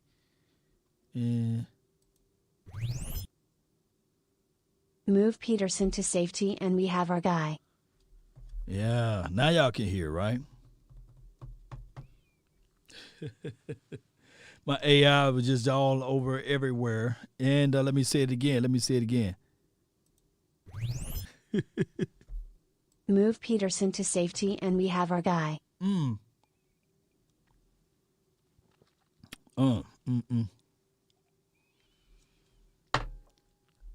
What would you guys do? Peterson won out of Arizona. They kept him, and so maybe he will be fine with that move there. No, go get Marcus Maine. Okay, we're going to look at that too. Let's see what we have here. Really appreciate you for the donation to help elevate the nation here. All right, so let's see here. Let me see where they projection. Cardinals signed for a 2-year, 25. Hell, nah. 2-year, 25 mil. 15 million total guaranteed. 12. Nah. See, we ain't gonna be able to do this part right here. I don't think that the Cowboys would do a 2-year. I don't think that they give him 12. Y'all think they'll give him 12.5? They wouldn't pay Byron Jones that much money, right? They was like, nah, we ain't gonna give you. Would you accept 11? Would you accept 13? Without that guarantee, this much, or would you accept, 9, 10, but not 12? Let me see what y'all say over here, man. There we go. Appreciate you for sharing, Steve.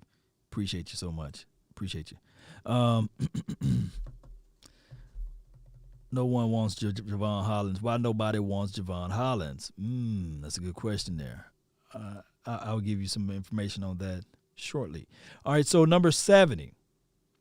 Number 70, Mr. Neal. Do you guys, former, first round draft pick, would you guys get Keanu Neal? He was with the Falcons there. And let's see, they keep projecting the doggone Texans to pick him up for $10 million, $5 million a year for 2 years. Will that be a situation in a scenario that you will go and grab him? And think about this: the safety, cover 1/cover 3 guy scheme. This is the scheme we'll be running, right? Yeah. You guys can see that this will be the scheme that he will be running, right? Flying around the field and good against the run game. You see. Let me just highlight this run game showing range against the underneath routes, playing zone. Is that a guy for you guys? If you Dan Quinn, will you be on the phone saying, okay, I want you to come over here to Dallas land? I know that our situation when I drafted you didn't pan out to get us a Super Bowl over there in Atlanta. But how about you coming over here to Dallas and you get a Super Bowl here, opposed to being over there, right? Type Y in the comment box for yes for Keanu Neal. Type no for no. Shout out to you, Uncle Charles. Appreciate it. He said he got a new story, man. A man that rode a motorcycle with no legs. Oh, my goodness. If y'all don't know Uncle Charles, man, y'all check out Uncle Charles when he called into our show. Oh, my goodness. He's talking about a man on a motorcycle with no legs. Let me see. Why? I see a lot of whys. Draft Time says no. Can somebody speed it up? I'm going to try to speed it up, Raphael. I'm going to try to speed it up. A lot of maybes, but this is supposed to be a slow, relaxed show. But, I can speed it up for you guys, man. Didn't Keanu smack Derrick Henry in the college? Yeah. Marcus B says maybe. Okay. Jacoby Brissett.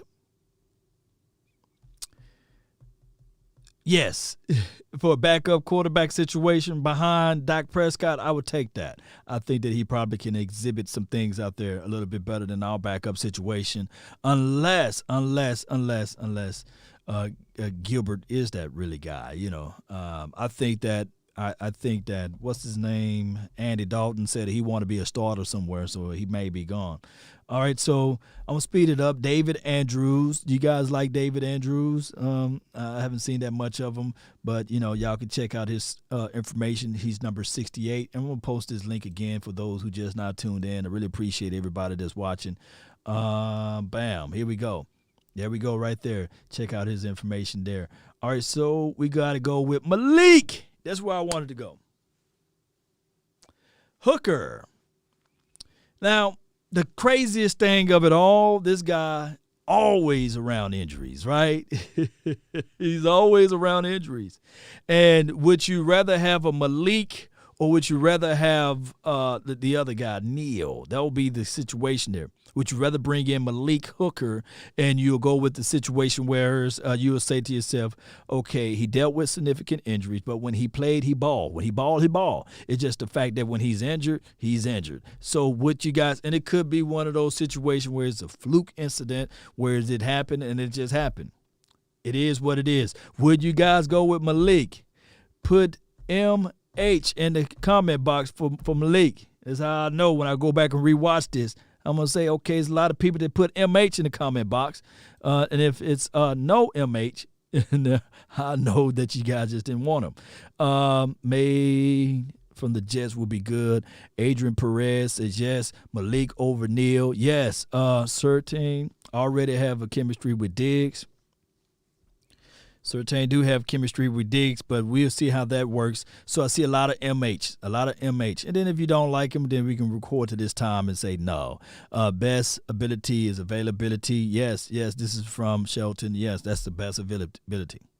Best ability. Justin Simmons. Oh, man, he's probably be on the top of this list. That's us really, really wanting this. Shout out to you, Miss Jackie. What you say? Adam Gaze. The system is broken if Adam Gaze get a job before Eric Bieniemy. Let me see. Oh, wow. Yeah, my girl, appreciate you so much for putting that in there. She texted me personally, said, hey, Adam Gaze about to get a job before Eric Bieniemy. I feel you on that. Eric Bieniemy, I don't know what's going on with him. Let's see, Cheeto Woozier at safety. Nah, I would rather deal with somebody that can play that position, play that role. Javon Holland is faster and taller. This is from Sandra Johnson. But the only thing is that he got zero experiences. That's the only thing in the NFL level. We just don't know. It's an unknown commodity, and that's why you look at the free agency. Mitchell Trubisky, would you have him as your backup quarterback? Can he play for 2 or 3 games? Would you put him out there at 66? His value is, according to this ranking here, is taller or higher than Malik Hooker. Would you like to go with a Mitchell Trubisky? Let me keep it moving. KJ Wright. KJ Wright. He's out there on the market. 2-year deal is what he expected to sign with the Seattle Sea Chickens. Can we undercut the Seattle Sea Chickens and bring in KJ Wright? We'll say, KJ, look, man, we know you know the system. You know what we're trying to do out here. All you got to do is beat out these linebackers that we already have here. Would you like to come over here to Dallas Cowboys land for a cup of coffee?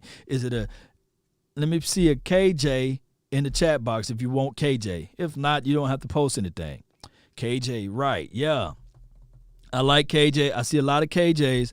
Law, why can't you get Surtain at number 10? This is I think we probably can. But the Eagles might pick up a Surtain, right? They need a cornerback. I do know that they got wide receiver issues too, but we'll see how that board will drop. If Surtain is there versus a Pitt, it's according to how high that draft board will be. So let me pull up this thing so everybody can see. Bam, a lot of KJs. Look at all these KJs.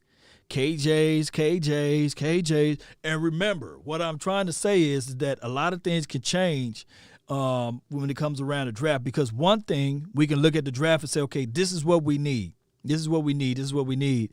And then we can answer all our needs. We can answer all our needs at free agency, or majority of our needs at free agency. And then we can pull up the draft and say, okay, now we can complement what we got. That's all I'm saying. Now, the best way to do it, believe it or not, is draft your players and you groom your players and you develop your players. You get them for cheap and you play through those things. But if you're trying to win, like get to the Super Bowl now instead of going through the growing pains, you got to do a little mixture of both. But I see a lot of KJs in the chat box. I really appreciate everybody that's here. All right, so let's move it along. Really appreciate those, man, the people that's out here supporting the channel. All right, so let's move it. Let's go to cornerback. Jason Verrett. He was showing off one year. Now I guess he went over there to San Francisco. And let's see, played 803 snaps, career high, and allowed 76.3 passer rating in the season. Huge offensive production. He allowed 8.9 yards per receptions, 1 touchdown all season, played first significant snaps since 2016. All right, so Verrett, they projecting that he signed a 2-year deal, which is where he's going to be like right at $5 million a year, and total guaranteed of 3.5. Do you bring in Verrett? Let me keep it moving. Y'all just put down JV in the chat box if you want to. Sammy Watkins. Do y'all bring in Watkins? Do y'all bring in Sammy? Let's keep it moving. And y'all see Sammy picture right here with Hill and Sammy. You know, they may move on from him. Ronald Darby, still finding life out there. I think we move on from Ronald Darby because of this simple fact right here. I don't want during training camp or during the OTAs, what have you, that Amari Cooper dices him up and tear up his Achilles again. I don't want that, so we move on from RD. So there's no Ronald Darby. Let's move it. I'm kind of moving a little fast, trying to get this thing going. Xavier Rhodes stepped it up. He stepped it up against with the Colts. Although they're at home now, he stepped it up and he played lights out for them. Do you bring him in and say, okay, Xavier, let's do this thing again? Do you do it? Let's do this thing again. Do you do that with Xavier Rhodes? Do you do that with Xavier Rhodes? I had to sneeze for some reason. All right, Nelson Aguilar. He's number 60 on this list. Imagine Lawrence Gregory having to take more time to rush. Yeah, that would be crazy, D-Shift. That would be nice. No, I see a lot of no's. Xavier, maybe. Hell no. I see some hell no's. Ronald Darby, hell no's. Okay, let me read some more comments. Okay. No, we're good at wide receiver. This is from Shelton. Appreciate you. Farley or Horn. This is from Akeem Smith. That's a tough nail biter right there. We'll see how all of the how they do during the combine and all of those things to really give you an accurate answer on that. But my first mind would say Farley over Horn, but I think Horn may up his draft status depending on what he do in the combine and beyond. So we'll figure those things out, Cowboy Nation, right? Let's see what we have here. Hell no. Has Eric Bieniemy publicly say that he want to leave from Pat Mahomes?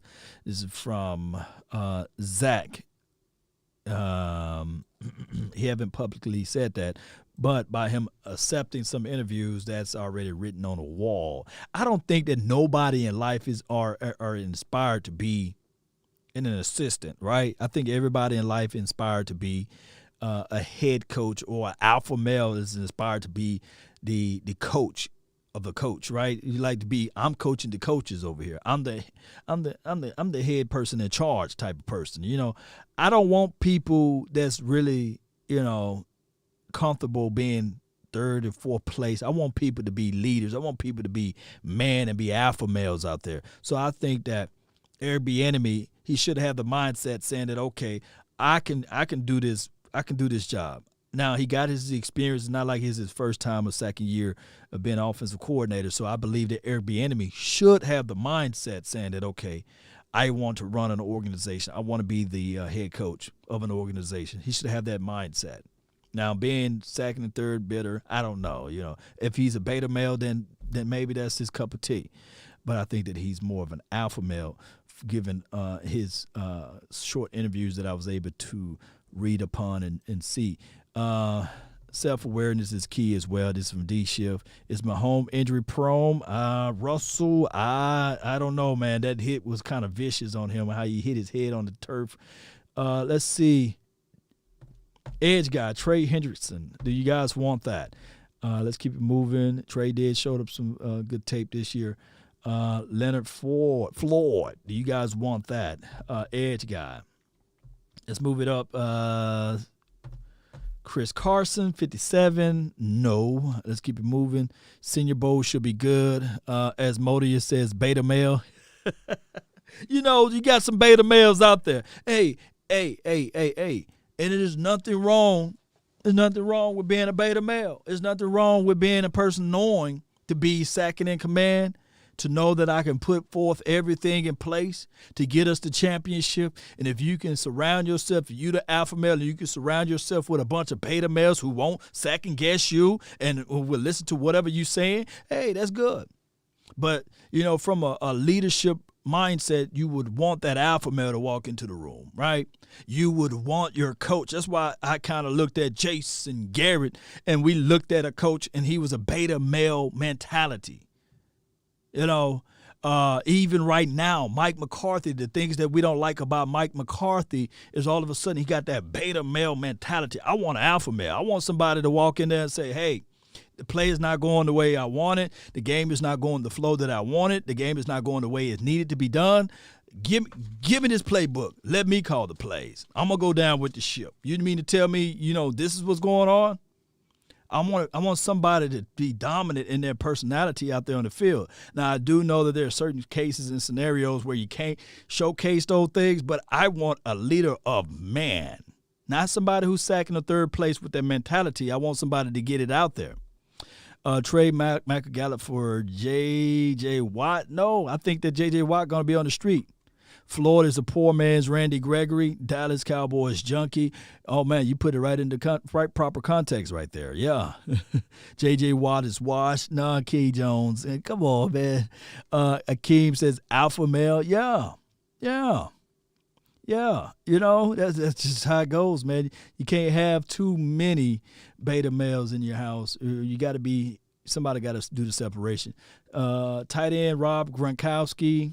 He's only going where Tommy going. So I don't think that that's a situation, a scenario where he goes to another team. All right, 55, Bud Dupree. Don't you know what I would do to get Bud Dupree on this team? Let's see where they project him to go. They predict him to go $10 million a year to the Colts. Oh, that'd be a good situation for him to go to the Colts.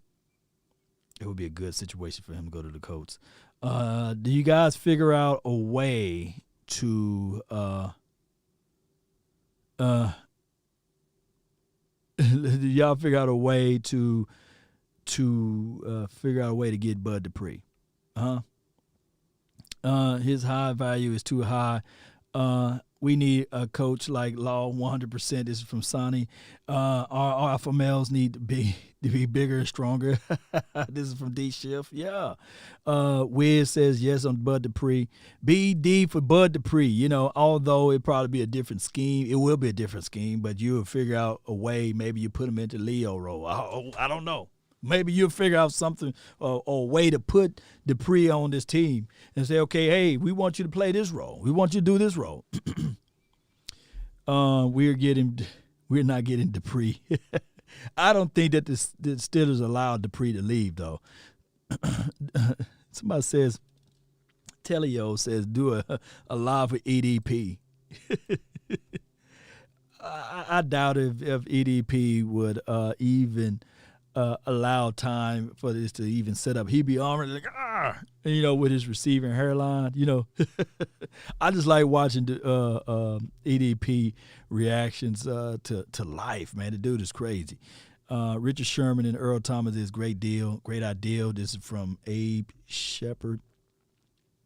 I don't think that Earl Thomas will ever play in the National Football League again, especially with the TMZ report that came out a couple of weeks ago about what happened on Christmas Day or the day after Christmas, him punching the window through a glass, scratching his hand. He had to go to the emergency room due to the over-intoxications and stuff like that and threatening his loved one. It's over with. And the only reason why they're not blowing it out of all proportions is because he's not on a team and he's not playing on the Cowboys. If he had playing on the Cowboys, we would never hear the end of the Earl Thomas saga.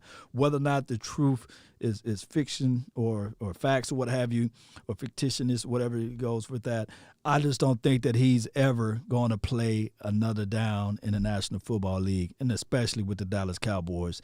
May Earl Thomas, shout out to the Thomases, though. You know, he could be second or third cousin, but I don't think that he will ever play again in the National Football League. So let's just kiss all of the Earl Thomas news goodbye. And if you do, I'll do another video saying, hey, man, I was wrong, right? You can still bring up Earl Thomas. Eric Mack says, yes, if anybody still bring, and I'm not saying it, he said it, you're a clown if you bring up Earl Thomas. But I'm not saying that you're a clown. That's what Eric says. But my thing is, Earl Thomas right now, I just wish the kid gets some help. I refuse to one day open up a newspaper or open up my phone and I hear some crazy story with Earl Thomas, what happened with him and his wife, or what happened to him because of being under the influence. One of the worst things that I saw last year, the end of 2019, was Marion the Barbarian. You know, that storyline kind of hurt, man. Looking at him, look, if y'all just Google Marion the Barbarian, the guy that used to play for us, and just look up his picture and see how he's living through his life, man. It's just a horrible case, man. But neither here nor there. I just wish the guy can get help. At the end of the day, we wish these guys, these brothers of ours, get help, and it just seems like Earl is heading down that pathway, heading down that direction. And let me see, Melvin Ingram the third. Yeah, that would be a situation where we can take a look into that too. I like his skill set, but let's keep it moving. Edge guy, y'all know how it is with edge guys. Can we trade for Stephon? Yeah, we'll see about that. 6'1" and 61 years old. Y'all still talking about Richard Sherman. Yeah, Sherman. Jaylen Brown, linebacker. Jaylen Brown. Let's keep it moving. Quentin Dunbar. Let's keep it moving. I'm surprised they got Quentin Dunbar that high. I'm surprised they got him that high. He's another guy that he get burned. Let's keep it moving. Tyrod Taylor. Look, call me crazy, but I'll bring Tyrod Taylor in for a cup of coffee. Here's the reason why, and this is only with the intentions of us keeping Dak Prescott. You get Tyrod Taylor in, and if something happens as far as an injury or something like that, if you need him to play 2 or 3 games, I think Tyrod Taylor can do a better job than what we've seen this year. Let me know in the comment box if you guys feel the same. If you are all down for Tyrod Taylor for coming in for a cup of coffee, let me know. The NFL, bring him in.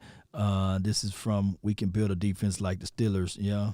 If we paying Dak, I don't know we can even sign anybody in their free agency. Not necessarily. Think about this. You actually will have more money than you had last year because remember, if you pay Dak Prescott the franchise tag, it's immediately going off the books. Immediately. It's not something that you have to wait to the next year. It's immediately going off the books. So if you pay Dak Prescott now, you won't get a hit of $38 million, collectively speaking. You will have, believe it or not, more money. And think about this, the way they can maneuver and move things around on the front five as it relates to create more cap space, they can do it again. And I think that we get caught up so much on the money aspect of it, we miss the meat worrying about the peas. But nevertheless, I will bring Tyrod in for a cup of coffee to see whether or not he would take that. Let me see what they're talking about, putting the man as 2-year, like $5 million a year. Put a $5 million contract on it for 2 years, put some incentives on there, and bam, you got you a backup quarterback. Somebody who's similar to Dak Prescott, which I think Dak Prescott is better, but he can run and evade and elude, and he can make some plays with his feet. And then on top of that, if it needs for a deep ball striker to Amari Cooper or CeeDee Lamb, he could do those things for you.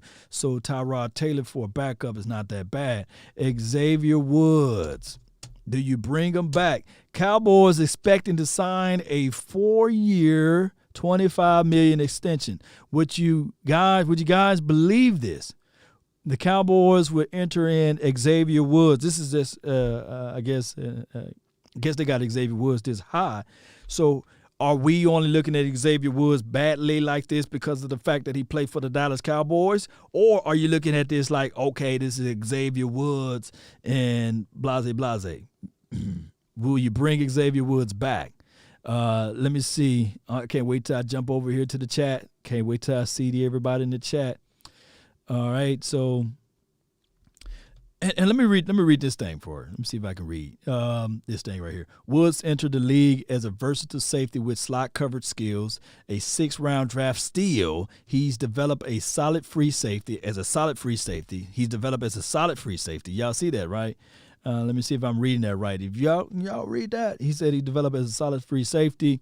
He ranked in the middle of the pack from a coverage standpoint when lined up in the deep, but he's been excellent when he lined up closer to the line of scrimmage, the LOS, making him a good fit for teams to play that style, interchangeable safeties.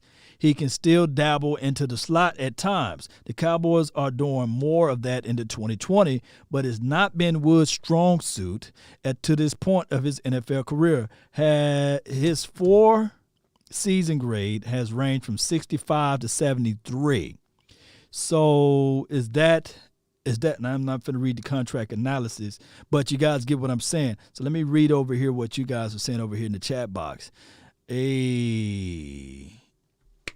All lies. Yeah. No lies. Keanu Neal is better. It's from Prodigy, basically. What you guys saying? Bye, Felicia. Like, is his agent running this thing? So do you guys, would you guys bring in, according to this thing right here that I'm reading, would you guys bring back Xavier Woods for a cup of coffee, man? Bye, Felicia. X Woods. Is that another Xavier Woods, right? Is there somebody else? What would y'all do if he signed a 4-year extension for $25 million, $6.25 million a year? Trade for Henry Ruggs. I don't think they'd give up on Henry Ruggs after 1 year. Oh my goodness. Okay. Rather have a cup of coffee back there. Marcus B. So if y'all do not want Woods, just help me out. Just type in NW. They'll let me know. No Wood, NW if you don't want Woods. If you want to bring him back and say, hey, let's give him a chance. Let's give him an opportunity with Dan Quinn. Maybe, just maybe, Dan Quinn can figure these things out. I get one no W from B. Rich. Horton says no W. Jessica says, all you got to do is say yes. So Jessica saying yes. Anthony says no Woods. Pappy says no Woods. Somebody put NWA up there, Ron says no Woods. Killer X says no Woods. Cooper says no Woods. K Money says no Woods. Andy Jones, you related to Jerry, says no Woods. If you are, let me know.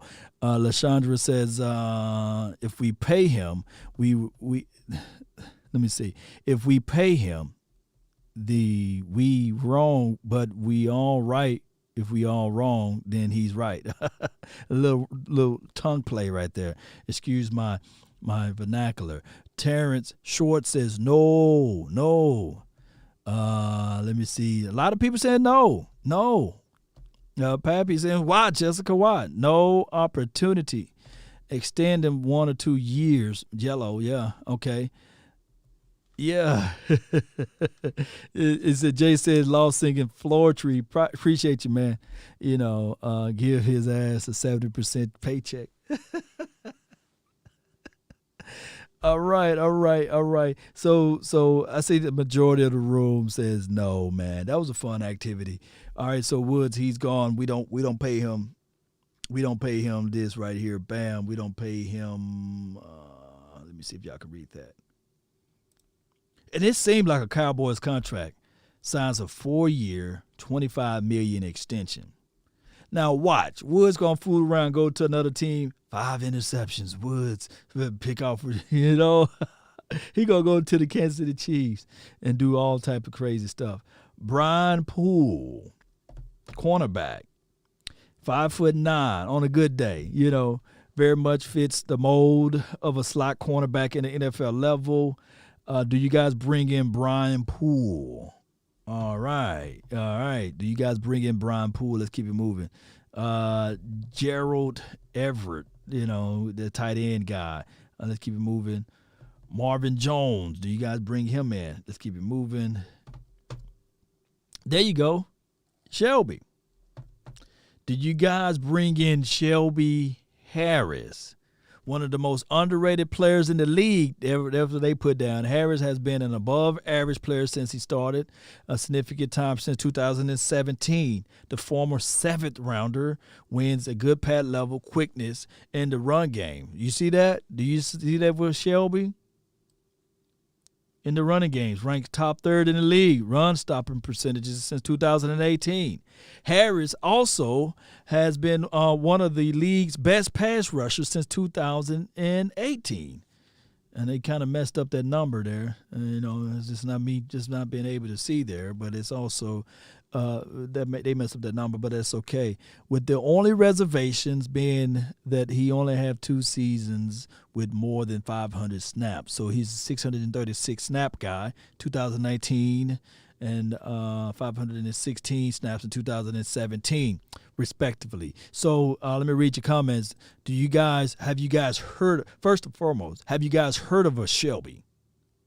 Have you guys heard of a Shelby Harris? Do you bring him in?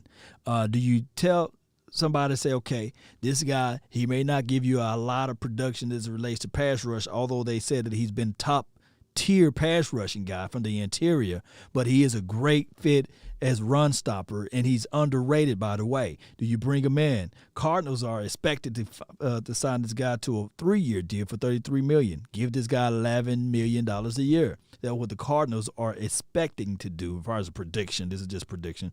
Do you let him in, Shelby?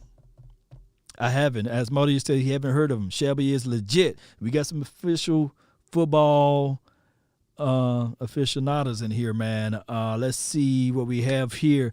Bring J.J. Watt. Jessica says thumbs up.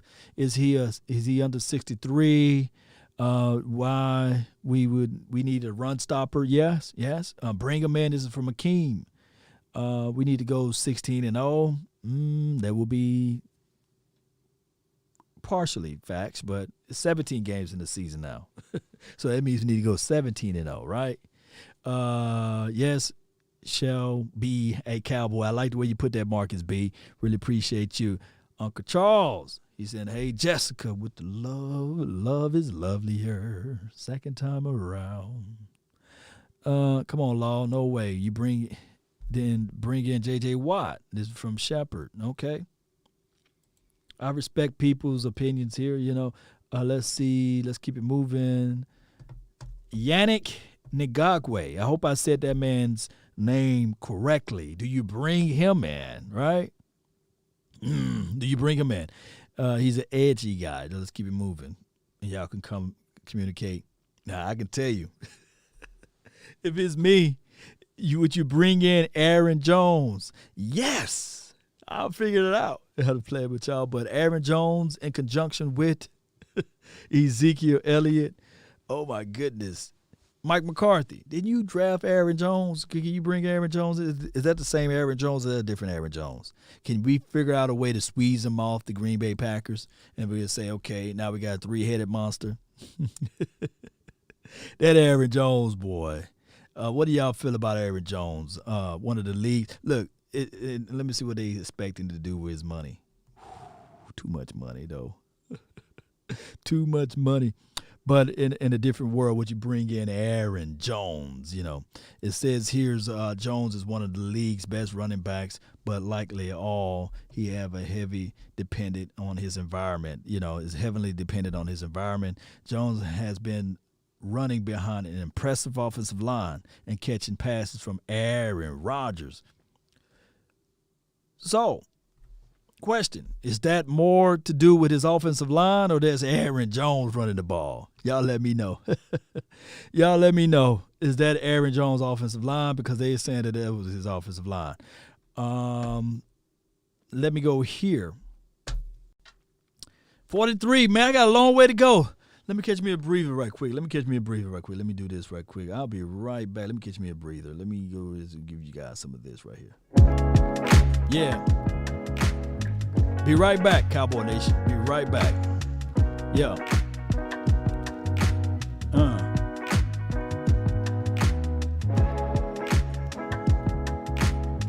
All right.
doesn't feel that far.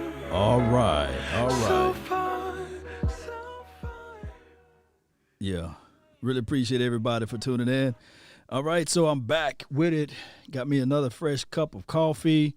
Let's get this thing going the best way possible. Yes, faith is taking the first step even when you don't see the whole staircase. And that's what we got to do with this draft, right? We got to take the first step. And in order to do that, you got to have a little of that faith action, right? So with that being said, really appreciate everybody for jumping in. Shout out to you, Sheldon. Shout out to you, Akeem. Appreciate each and every last one of you all for being part of this particular show here. And let me see if I can get back to where I was at. Just bear with me for a few seconds. Bam, here we go. I see all of the love and adulation that you guys are putting out there. That sounds like a good deal. David Irvin only cost a pack of Newports.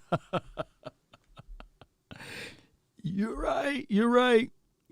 And then he can do all of the other nefarious things that he want to do, and he will not get suspended for it due to the new rulings as it relates to that, right?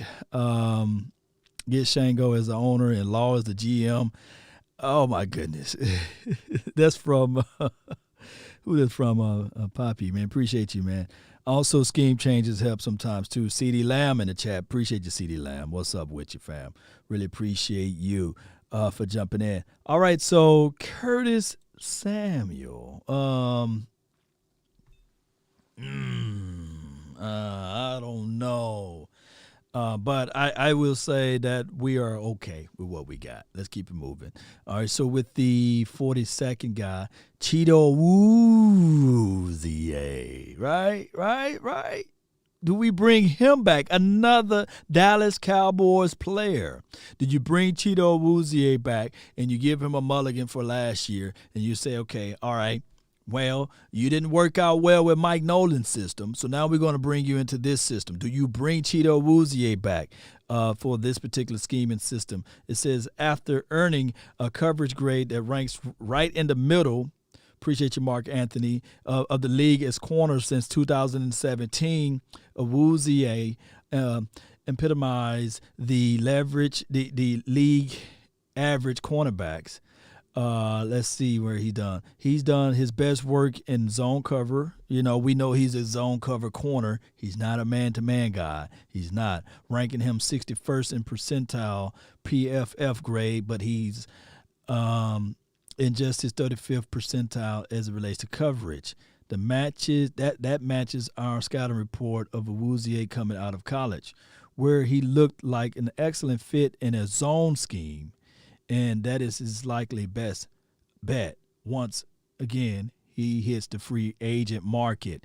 All right, do you bring back CA?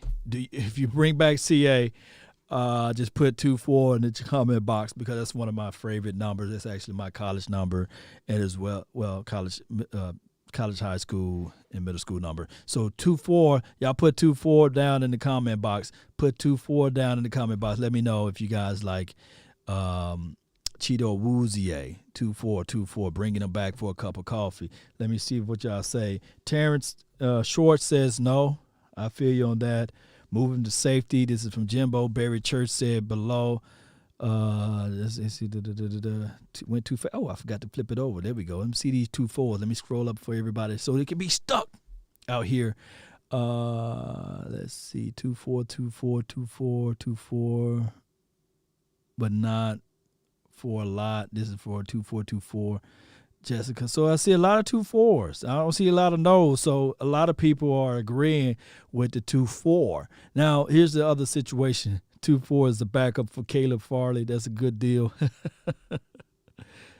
Remember when I say this, there still will be some growing pains with Caleb, with J.C. Horn, with Patrick Surtain, and all of those guys. We have to allow time for them to develop, and even Asante Samuels, there still will be growing pains out of those groups. And believe it or not, it could be a situation in a scenario that all of the guys that I just mentioned probably won't even be the top cornerback. It'll be somebody else for the 2021 draft after it's all said and done, depending on which scheme they go to and beyond. Cowboys signed a 3-year, Listen to this report right here. Cowboys signed a 3-year contract with Chido Awuzie for $27 million, $9 million per year with $15.5 million guaranteed. Would you guys do that contract for the Dallas Cowboys? Would you do that contract? 15 $15 million total guaranteed, $10 million fully. Would you guys do that contract? No, this is from B. Rich. Even Diggs needed time to develop. This is from Williams. Yeah. 24 is a dog. This is from Anderson. Too expensive. This is from Pappy. No. So let's move it on. Let's keep it going. So y'all kind of like in the middle place. Nothing wrong with being in the middle. Y'all right in the middle. Nobody's kind of like I didn't see a hell no. Normally when somebody's pretty mad at the player, you see the hell no. I don't see that in the chat, so that's pretty good. So everybody's probably right in the middle with Chido Awuzie. Troy Hill, he's right above Cheeto. Do you bring him in on this particular team and say, okay, do you bring in Troy Hill, who displayed some versatility in 2020 draft? Displays in 2020 versatility in the 2020 by moving him inside, I meant to say, not 2020 draft. So he's a slottish guy, right? And they want him for 2 years for $10 million. So that puts you at 5.25. Can Troy Hill be a better Anthony Brown, basically? Yeah, so Troy Hill, let's move it on. We're going to pass by Williams. All right, let's look at this one. Big boy in the middle. Big boy in the middle of the situation. Dalvin Tomlinson. No relation to LaDainian, I heard, right? Do you want that big plug in the middle? Do you want that guy to be a person that you would look back and say, all right, cool. Here you go. He ranked 82nd percentile in PFF run defensive grade since 2017.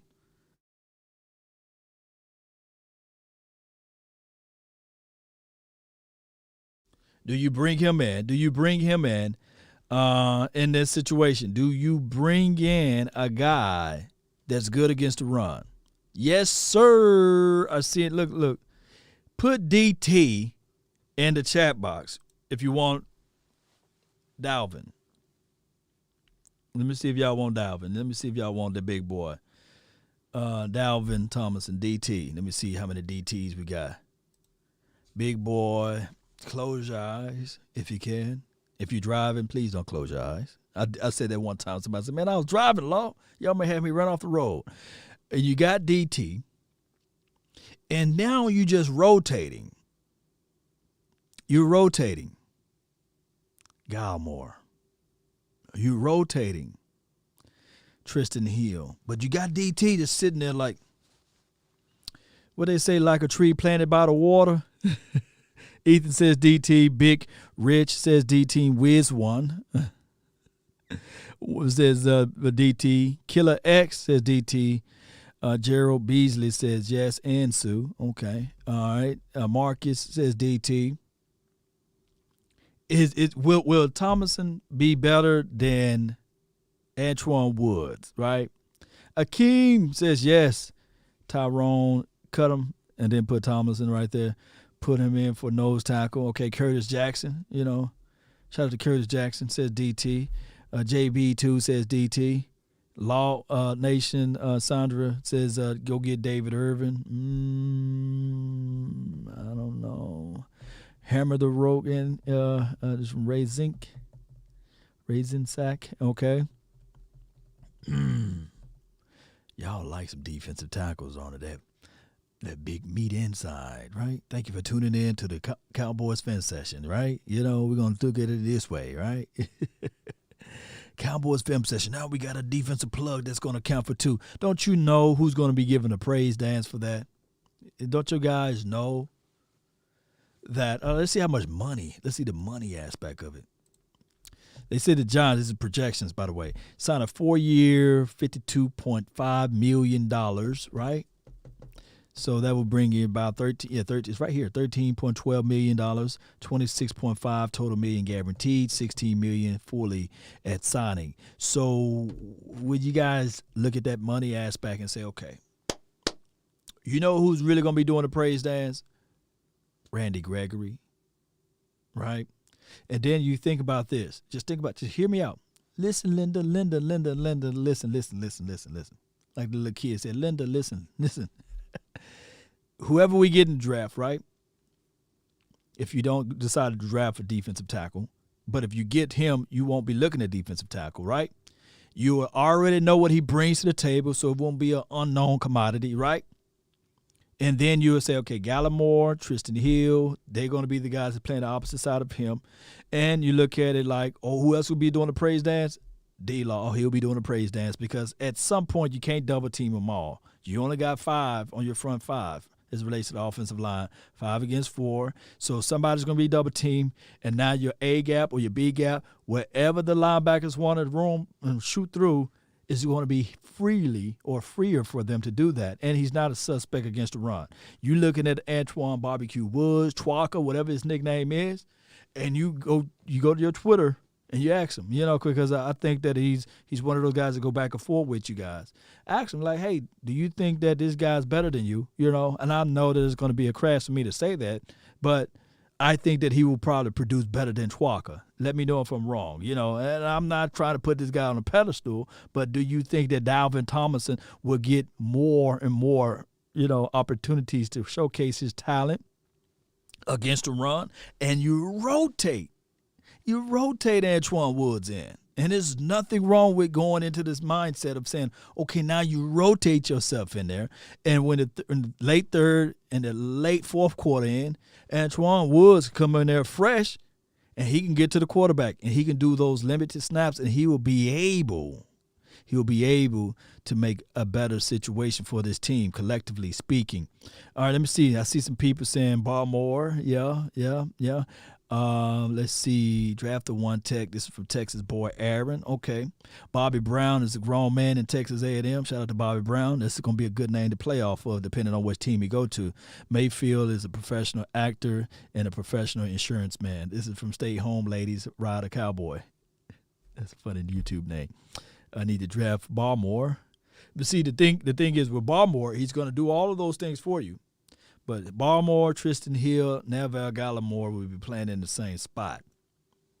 But I can say that rotation piece, if the Cowboys are able to finesse that thing, it will be still good because you can still develop Gallimore to be, maybe give him a ham sandwich or something, and say, okay, hey, we want you to be 5 to 10 pounds more, and then we're going to line you up over here. It can work. Let's see. Money sounds good too. Yeah. All right, so let's see what we can do. Let's flip it back over and rush through this thing a little bit faster. Let's go, Cowboy Nation. Let's go. And it is what it is. Let's go to T.Y. Hilton. 3 year, $28.5 million, $9.5 million a year will be his range, and he signs with the Colts. Would you like T.Y. on his team? Matt Milano, would you guys like that? Linebacker, Milano, would you like Milano? Modern day linebacker. Let's go. Let's keep moving. Cornerback, Shaquille Griffin. There you go. 2017 draft pick. He'll fit right into this system. Of what the Cowboys run. No T.Y. Okay, we speeding it up. Gallup over T.Y. Feel you on that. Texas boy Aaron. Okay, so we see that no T.Y. is speed right through there. Carlos Basham from Wake Forest, defensive tackle. This is from Abe. Okay. We'll see about that from Basham. Okay. Baltimore will go in the first round, but not as high as the 10th. This is from Wiz One. Will Christian Baltimore go before Jay Tuafilo? The Tuafile, I meant to say. Do you think that Jay is better than Christian Barmore? Do anybody think that Jay Tuafile is better than Christian Barmore? Let me know. Because I think that Jay can probably do a little bit more than Christian Barmore. I do know that Christian Barmore showcased his talent on a big level, 6'5". But I think that Jay, that's a dog right there. When I look, that's a dog. But Christian Barmore is a dog too. But that Jay from USC, that dude's it. Oh my goodness. Now let's go. Let's keep it moving. Shaquille Griffin. Jay is better. This is from Mendoza. That Jay. Look, if the Cowboys can figure out a way, y'all got me thinking about draft now. If the Cowboys can figure out a way to get Jay Tuafile, 6'3", 315, 320 pounds, give or take.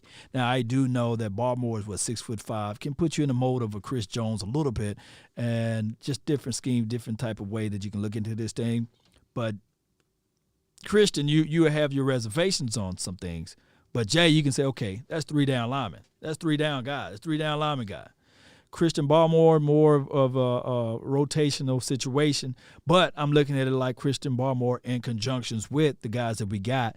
But I think that Jay offers a little bit more against the run. If against the run is our main issue. Abe says, look at Tommy from Ohio, Togaye. I think I said his name.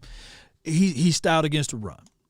My thing is with Tommy, he might be already at his ceiling against pass rushing. Like from the interior, he might be already at his ceiling. He probably not going to get no better than that. And his length is not all the way what we want. But I got Tommy, as I looked at everything. He's high up there. Don't get me wrong, playing for Ohio State, and he plays against a good situation, whereas we know that we need somebody that can stop the run. But I just got to look at it like I like Jay better than Tommy. But, it is what it is. Sound like both would help. Anybody would help, basically. Jay would help. Christian Barmore would help. The interior, if we invest in the interior. The Levi kid will help. I can't say the name. Akinware Levi, y'all look up him. He can help.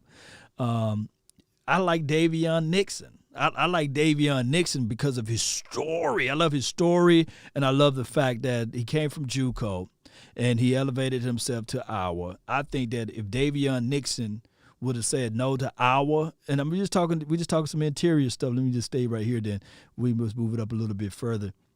They got Andy Dalton at 35, but the interior aspect of it. If Davion Nixon would have went to, let's say, Alabama, but he turned down Alabama, who knows? He probably would have went in first. Who knows? Patrick Law, would you take Devontae Smith if he falls to us? Wiz one. It just depends. Let me just pull this up so everybody can see these questioning, so they probably don't think I'm pulling it out of my you-know-what. My thing is, if you're going with the BPA, philosophy, then you pick the best player available. Barmore will give us 3 downs. It's from William Anthony. Barmore will give us – look, all I can say with Barmore, I think that his ceiling is still high. But when I'm looking at it from his college tape, he didn't play – he wasn't the every down lineman guy there. Now, here's the situation. When you go in it from the college to the pros of the pros, what have you, the NFL pros – maybe they can have a system and a scheme and a philosophy built around you. They can. So that's going to be the situation, whereas now with this front four that we got now, are you going to really line up this thing with a Galmore, Tristan Hill? Where are you going to put those guys? Will Barmore have a man body enough to be able to out-physical and outplay those two from the jump? I don't know. That's the craziest thing. We don't know. That's why we're looking at this known commodity versus the unknown commodity. Should we risk it and take a Jamar Chase if he fails? If he falls. Is from Ethan. Man, y'all putting all of these difficult questions at me, man. Y'all are, man. Let me keep it moving though. Andy Dalton. We do know that that he want to be a starter. He came out and said, hey, I do not want to come back as a backup. This is Dak Prescott's team, and they projecting him. And he's 35 on this list. That's pretty high. So they projecting him to go sign to the Broncos, sign for a 2-year, $10 million deal, $8 million total guaranteed, $6 million fully guaranteed at signing. Will he be better than the quarterback that they got over there? Who knows? I think that Andy Dalton did a great job for us. Started to come along the way down the line when he stopped turning the ball over, but I still think that he was gun shy. And the way he played, he tried his best, but the way he played wasn't similar to the current quarterback that we had at starting. Now, I heard some people say that Andy Dalton is better than Dak Prescott, and if Andy Dalton had a healthy offensive line and the weapons that we had here, that he would have won multiple games and we would have went to the playoffs. We would have beat the Saints, or we would have beat the Buccaneers. We would have went off all the way to the Super Bowl if everybody was healthy. And I just don't think that's the case in the scenario. So Andy, he's gone. Andy Dalton for cheap. This is from Alex. Let's see. But he said that he want to be a starter, so he don't want to go. If it's a situation where they say, okay, Andy, we're going to line you up, you versus Dak Prescott, whoever win during training camp, you win the team, I think that Dak Prescott will still win. So I think that Andy Dalton knows that he can't beat Dak Prescott. So what he's going to do if the Cowboys re-sign Dak Prescott, this is all contingency upon that. But what they would do is he knows for sure he can beat out that quarterback in Broncos land. So he might go over there, or he might sign with another team with the opportunity to be the starting quarterback, hands down. Let's see what we have over here. Appreciate you, Shelton. Appreciate you. Be safe. Jessica, bang, Dalton. Appreciate you. Gerald Beasley, Andy Dalton is not better than Tyrod Taylor. This is from Abe Shepard. Yeah. Cap, yeah. I was born rich. This is from Shelton. Appreciate you. All of the money remuneration, Shelton. David stay at UGA. Okay. Hell no. This is from Dalton. Let me see, for Texas boy Aaron. The little red water pistol was not the answer. This is from Jessica. Gold, white, defensive tackle from Louisville later in the rounds. This is from Gerald Beasley. I like y'all comments here. Is everybody healthy? Dak would have went to the Super Bowl. This is from Jimbo. If everybody was healthy. It's just crazy how that ball bounced, man. Let's see. Cam Newton, number 34. Do you bring him in for a cup of coffee? Only if he want to be the backup quarterback. The same situation in the scenario with Andy Dalton. I don't think that Cam had his best year. So all what this year proved is that Cam is not better than Dak Prescott. I know I heard a lot of people say that Cam better than Dak Prescott, Cam better than Dak Prescott. And I heard a lot of people say Andy Dalton better than Dak Prescott. All this year proved that those two quarterbacks not better than Dak Prescott. But can he be a serviceable backup quarterback for Dak Prescott? Who knows? I would like for the Cowboys, if they knew for sure that Andy Dalton was not going to return, I would rather for the Cowboys to showcase and give us Garrett Gilbert so we can see what we got out of him. So at least we know for sure we got us a backup quarterback. But I could be 1,000,000% wrong. Don't charge it to my heart. Just charge it to my head. Right. No on Cam. Anderson says yes. Bring in Cam. Okay, is that what you're saying, Shelton? No to Newton. What happened to Cam? COVID happened, and then COVID affect people in different ways. But he's kind of playing sus before that COVID occurred to him. I don't know. Gilbert should have been the backup here, just from B. Rich. I see a lot of people agreeing with me. Let me keep it moving. Boom. Put this back up there. Really appreciate everybody that's on the YouTube page. I'm keeping it moving. There's a tackle for you. You guys can look up him. Let me put his name in the comment box. Okay, what happened right here? Okay, there we go. Went all the way to this draft thing. And we're going to put right here. Y'all can Google that name. Y'all can look him up. Y'all can look up all of his stuff. But he graded 74.0 to 82 each of his last season. He ranked 54th percentile in PFF blocking grade, 46th percentile blocking grade on true pass sets. So They say he's a dependable guy as a run blocker. This is from PFF. Let me move it up. Russell Okung. Yeah, let me know if you guys want that. All I heard for many of years that Seattle Seahawks don't have any offensive linemen. So picking out an offensive alignment from the Seattle Seahawks would be more the same, right? They say they don't have no offensive line. Now in his 11th season, he's long in the tooth or what have you. Let's keep it moving. You guys can Google Russell Okung. However you say that man's name. Smith, let's keep it moving.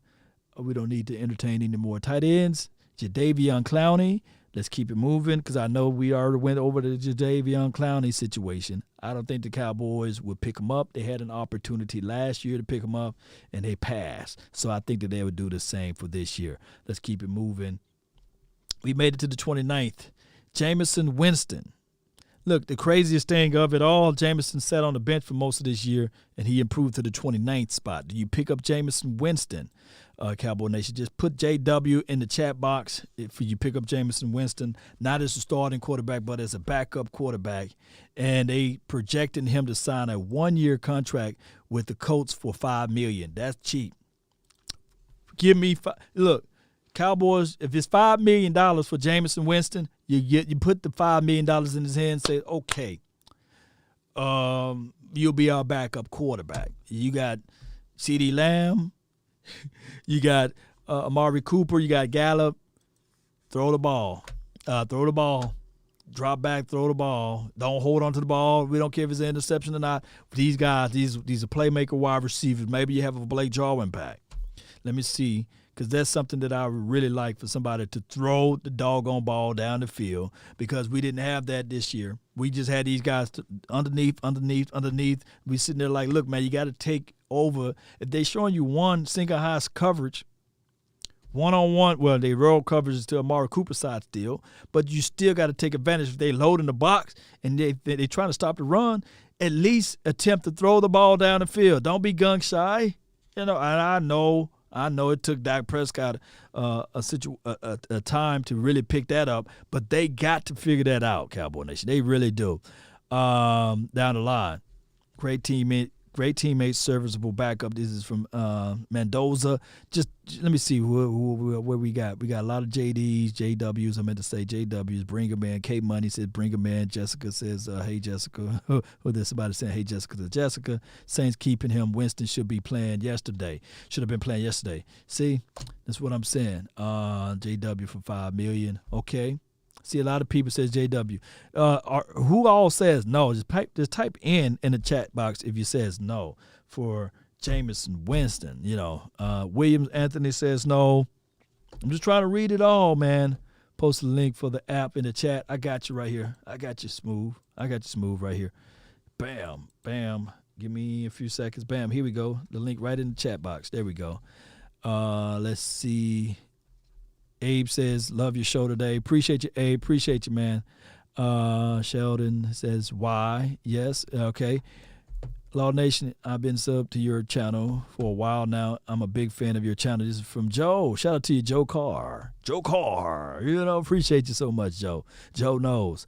JW. Okay, no, the Saints should keep him. Okay, cup of coffee. There you have you. There have you. Out of all of the quarterback backup prospects, for right now, Jameis Winston is winning. Outside of Tyrod Taylor, and who else we will have? Okay, that's a good picture of him. Good photograph. He wore number 2. With the Saints. All right, so let's move it up a little bit further. Carl Lawson, I meant to say. Carl Lawson. Shout out to the Laws right there. Looked like a 4th-round steal in the rookie season after putting up a ridiculous 59 pressures off of just 389 rushes. Okay, so this Carl, he's an edge guy. Let's keep it moving. Mike Hilton, cornerback. Let's see here, slot guy. Do you bring him in? Will he be better than Anthony Brown? That's the situation there. Corey Lindsley, keep it moving. Corey Davis. Corey Davis has been a casualty quarterback play, but I think that Corey Davis is still a good dog out there. But shout out to him. He's 25 on this list.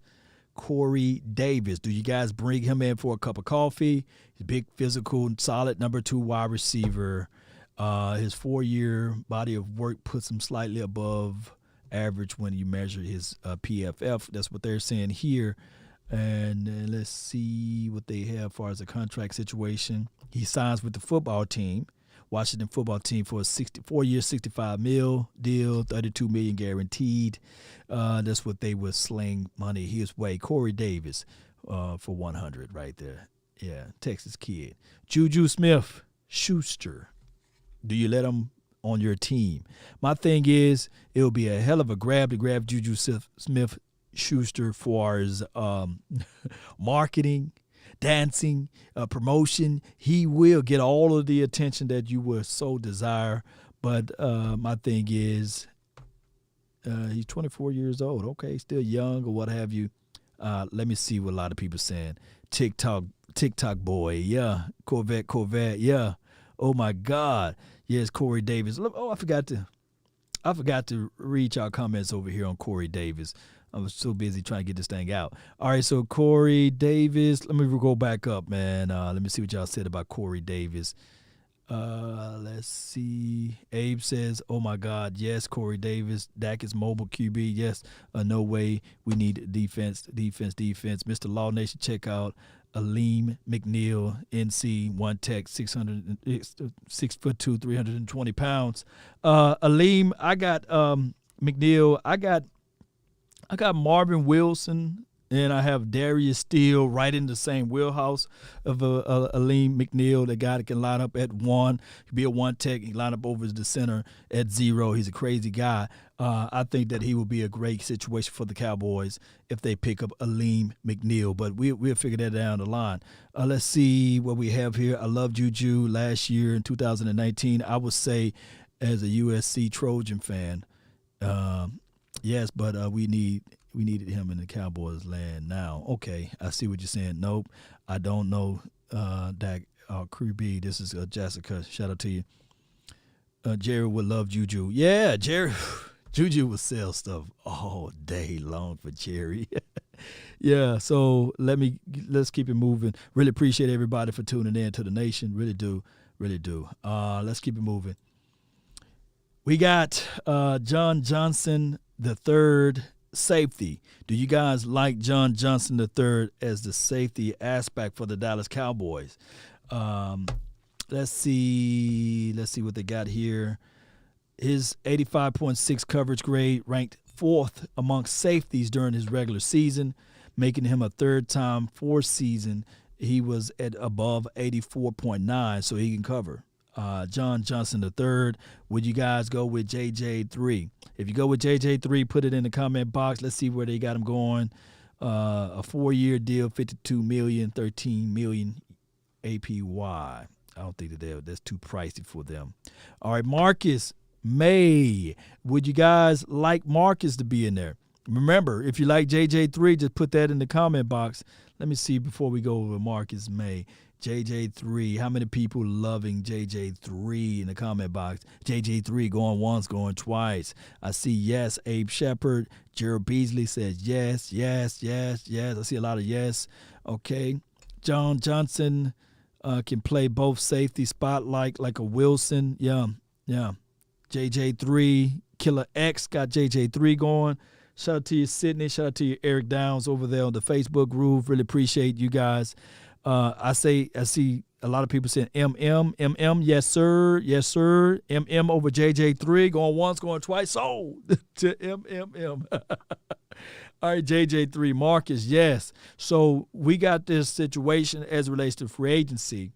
Let me see what they're talking about money-wise on JJ, $52 million, $13 million a year, and the Marcus guy would be $60 million at $15 million a year.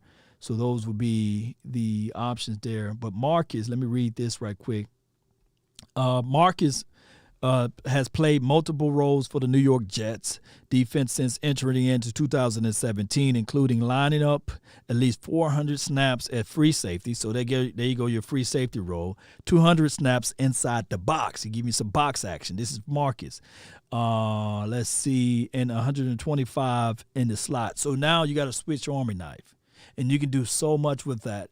Think about this as your alignment in your assignment. You can have a guy pre-snap line up inside the slot or inside the box, and then right before the quarterback hiked the ball off, he done already flipped back into coverage as relates to your deep safety, and he can do that. He have that speed and versatility, especially as a young quarterback. You look at that defense, and you can think that they're going to be in a cover one. Then you look back up, and you call your play design. You look back up, and bam, they're in their cover two. Or bam, they disguised it so much that you don't know where in the hell Marcus is going to be lined up at. And we do know that the versatility of the defense for the Dallas Cowboys out of a Donovan Wilson, I'm talking fast like I'm twisted over here.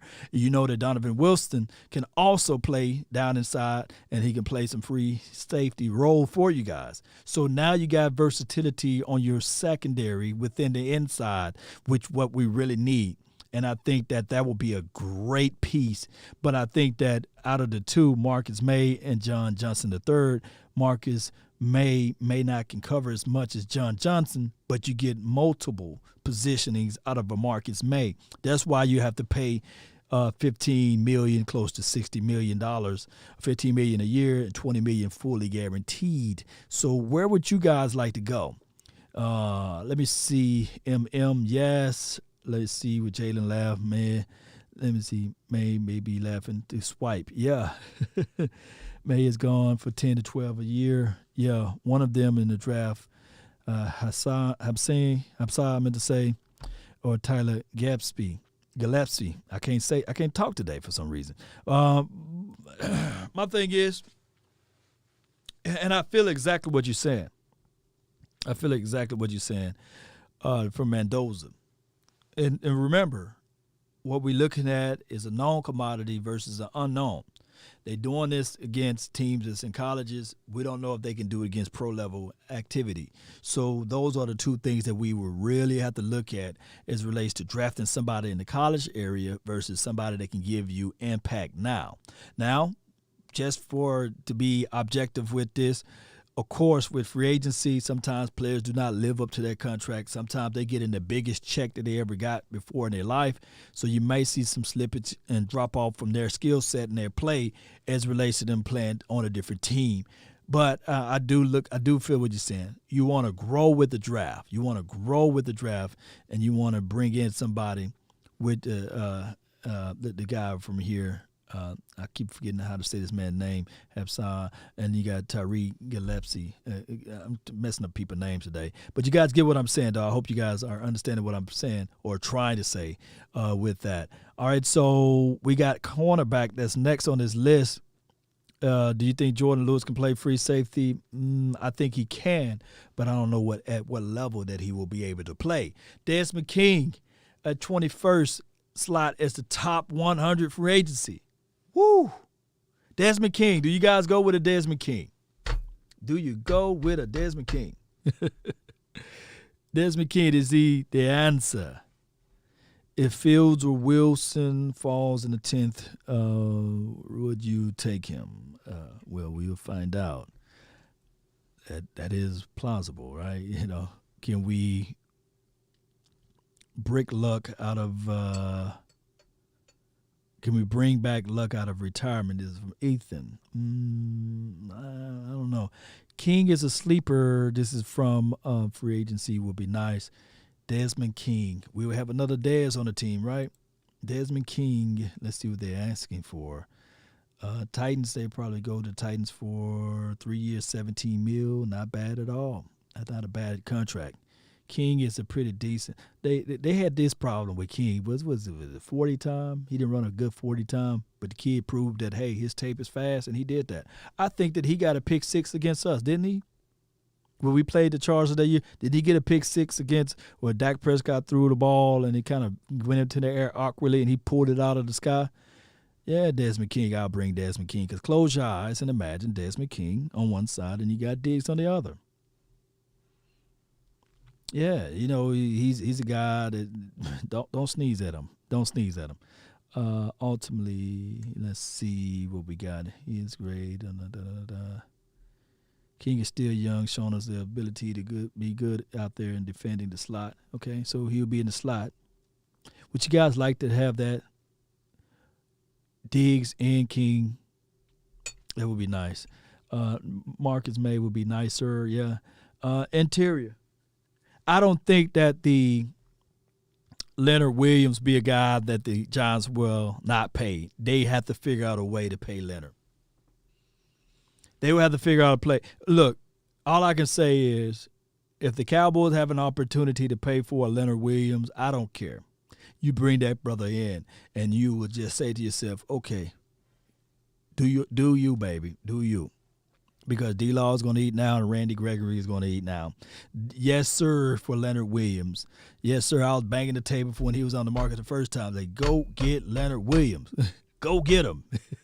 We won't be talking about being historically bad as relates against the run. We won't be talking about being 31st against the run, especially on Leonard Williams. So if you guys like Leonard Williams, put LW in the chat box. Let's keep it moving. I love him. I love his skill set.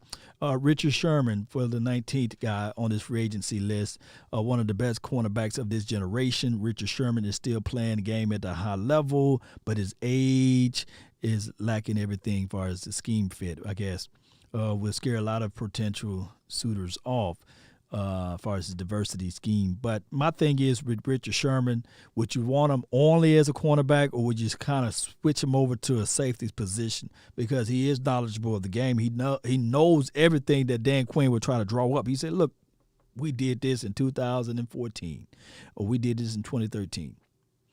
All right, so Leonard Williams definitely. Okay, I see a lot of people. I see a lot of LWs. Let me switch it over so everybody can see. I'm trying to rush through this thing. Diggs and Surtain and cornerback, a King. That would be nice and nasty. Thanks for your subscribing to Mario. Appreciate you. The Mario Lay. Appreciate you. I agree. Should have gotten Leonard Williams. This is from Demetrius Green. Really appreciate you. Yeah, man. Well, y'all, let's go. Yeah. Let me get another one of those, man. Yeah. Why not? Let's move it up, Chris.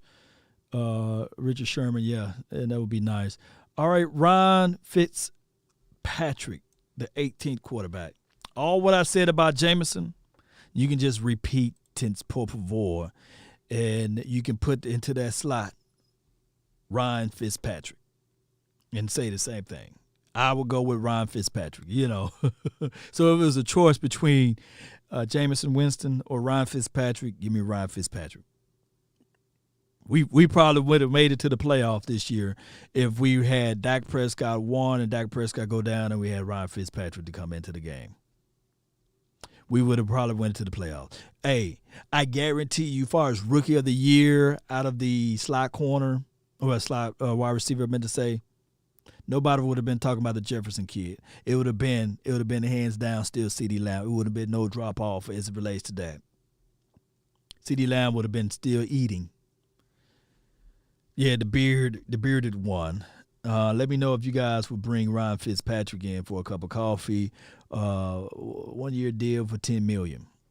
$10 million. 1 year. Say, hey man, you are our insurance plug. Yeah, thanks for joining the nation. Cowboys for life. Really, really do appreciate you so much. Fitzmagic. It would have been Fitzmagic all over again. Yeah. He'd have figured out a way. Cooper, Michael Gallup, all of those boys, they would have still 8. Let's move it up a little bit further. All right, so we got number 17, William Jackson III. William Jackson III. He turned his corner around, man. Physical DB Jackson. First round talent in 2016. First round pick. $9.6 million, 5th-year option. After tearing his pectoral, loss of the year, blase. Let's see what they say. Bengals, they're going to try to re-sign him for $40 million. Yeah, they could probably re-sign him. Marcus Williams. Do you guys like Marcus Williams? 2017, would you guys like for him to come on to the Dallas Cowboys? Memphis, Minnesota, blah, blah, blah. I can't talk. The Minneapolis miracle catch. I'm about to say Memphis, Minnesota. That's like, who's that? The miracle catch. So he's known for that. He was out of wrong position. But you guys know what happened after that. You know, the guy's a solid guy. No 10 million pass. This is for the backup quarterback. Okay. Man, JJ3 or MM is better than Williams. Yeah, they got him kind of high up there. I didn't have him this high, but they got him this high. It could be. Let me just sip my coffee, man. Sip my coffee. Y'all bear with me.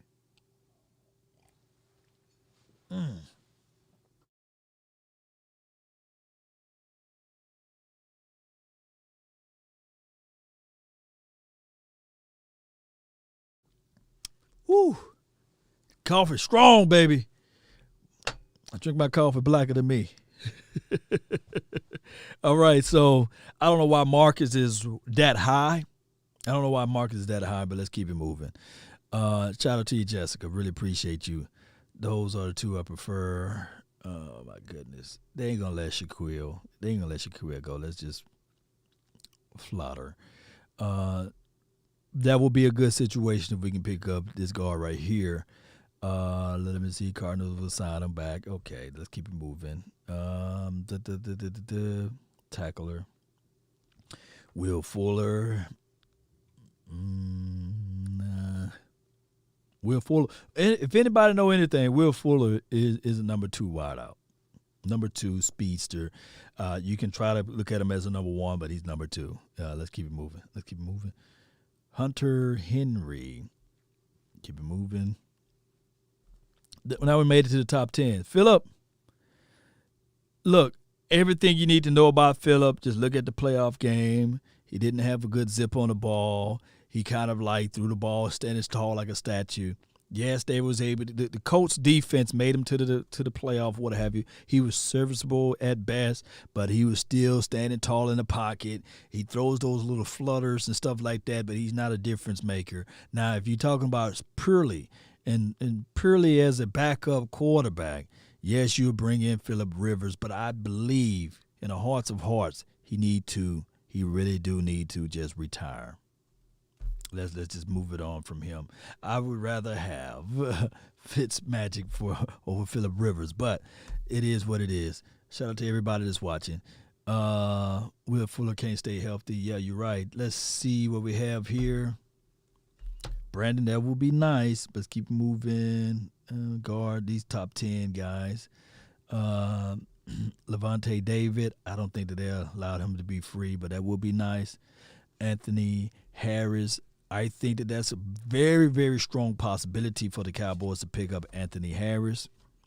It by it being that our assistant defensive coordinator still is George Edwards, I think that Anthony Harris, if he's on the market and if he's free, they will bring him back. They will bring him back to the philosophy of thinking, okay, can you stay within the confines of this system?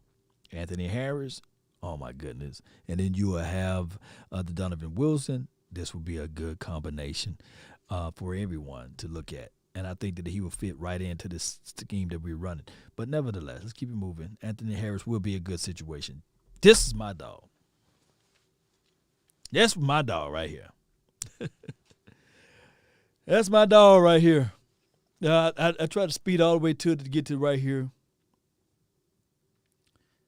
When you're talking about versatility and you're talking about a safety that can help you out, that can help your team in so many multiple facets. I'm talking about a guy that can give you coverage, that can come down and field, knowledge and student of the game, solid seasons, and on top of that, he look where he rated, like high, 90.7 on PFF, however they do their grading system. And he's top notch. He is a guy that when you look at everything, yes, Wiz, yes, sir. Look, now they talking about going sign back with the Broncos for 5 years, $82.5 million, $45 million total guaranteed, 22.5 fully. I would figure out a way if the Cowboys can to pay that. Now, if you all in favor of a Justin Simmons, let me see a JS. And then put yes if you can. But JS, let me see. If you're all in favor of Justin, put JS and yes. Now, if you're not, just put no. Just put no. And I like the ideal of a Justin because you can do so much with the defense. Just like I said, what you can do with the other Marcus, you can do that with Justin, but with better football pedigree, with better football insight to the field and things like that.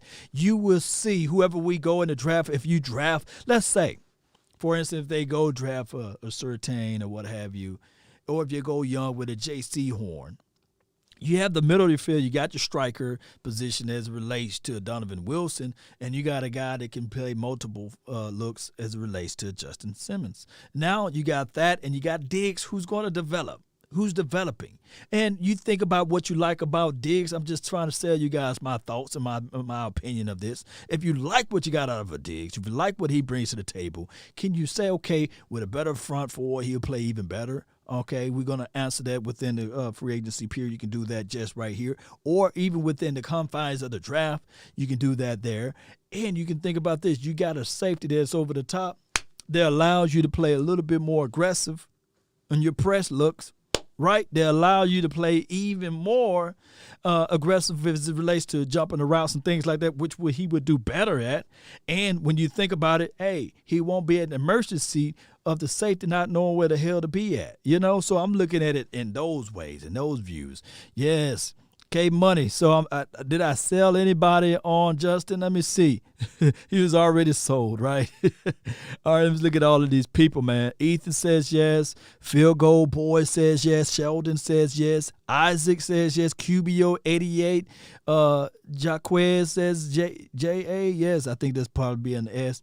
Yeah, so everybody's saying JS. Everybody, mama, uncle, cousin, Tupac, Biggie, Kamika, everybody's saying Joshua Washington, Black Panther. Yeah, appreciate you. Joe Carr, saying yes.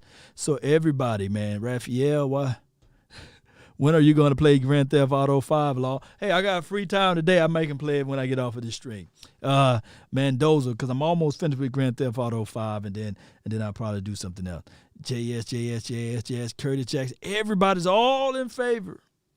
I don't see nobody that says, Jerry won't be sold, though. Hey, Terrence, if I can just get into the Jerry office and say, look, Jerry, listen to me, Jerry.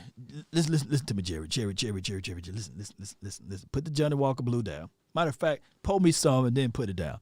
Let's talk about this, Jerry. Let's talk about this, Jerry. Jerry, you've been having the woos and the blows and all of the bad feelings about this team not playing on Sunday or Saturday during this playoff time. But if you can solidify your front four and you go into this free agency and pick up a Justin Simmons, right? You got Donovan Wilson.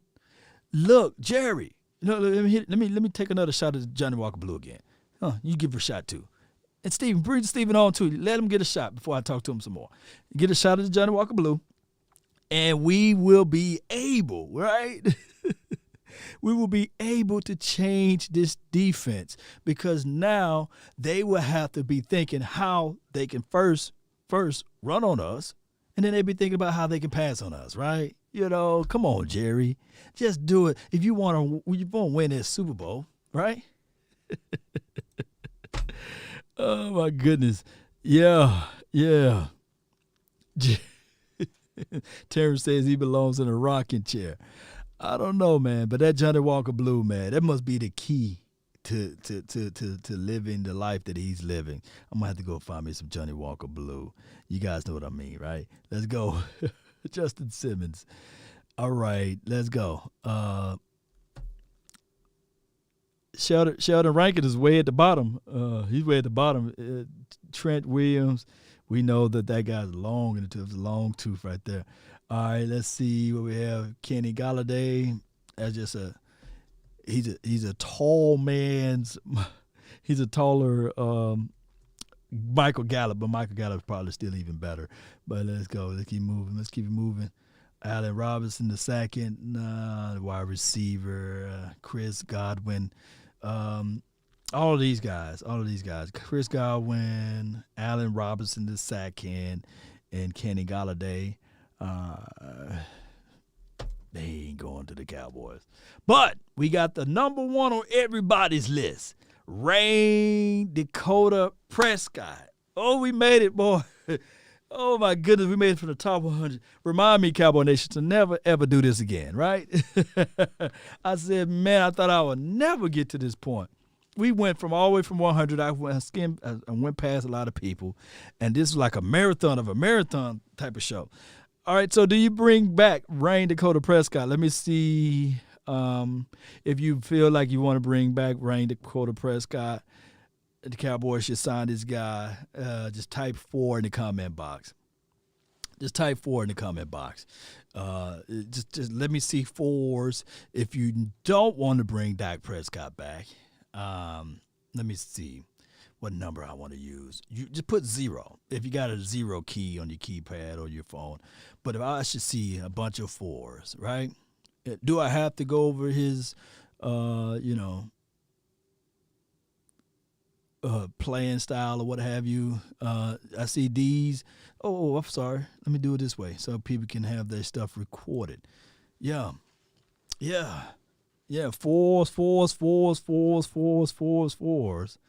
I should see nothing but 4s in there, and we should figure this thing out, right?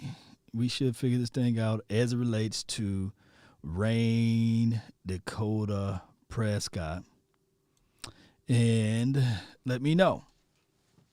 And that's where we can kick it off on. I thought that I would never get here. I see so many 4s, 4 times 4, right? Yeah.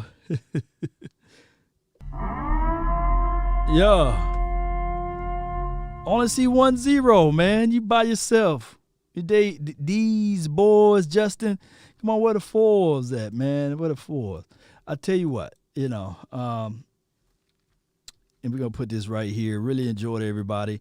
Now, if you guys like, 682-214-4087 is the number. Call in. Give me your thoughts. Give me your, what's on your mind. You can also text that line. That's the hotline for your mind. 682-214-4087 is the number, and I would like to know your opinions on the free agency. And we have put the ticker or the timer on there, and there's no phone waiting in queue, unfortunately, until I figure out this phone mess. But 682-214-4087 is the hotline for your mind. And I would like to know what's on your thoughts, what's on your mind, what's on your heart and sinew and all of that stuff. So with that being said, we're going to bring up the first caller in a few minutes. It will be Jessica. Give me a few seconds. I believe it could be Jessica. Let me see. You're live. Hey, Lo. Yes. Shout out to you. How you doing today? Happy MLK Day. Happy MLK today. Happy MLK to you and everyone. Talk to me. What's on your mind? Hey, all Dak. Bring back Dak. Hey, all Dak. Bring back Dak. I don't understand these folks in this chat. They keep on talking about they want us to go out and pay money for all these leftover folks, but they don't want Dak to get paid. How do you figure? We dealt with Romo. He went through so many injuries.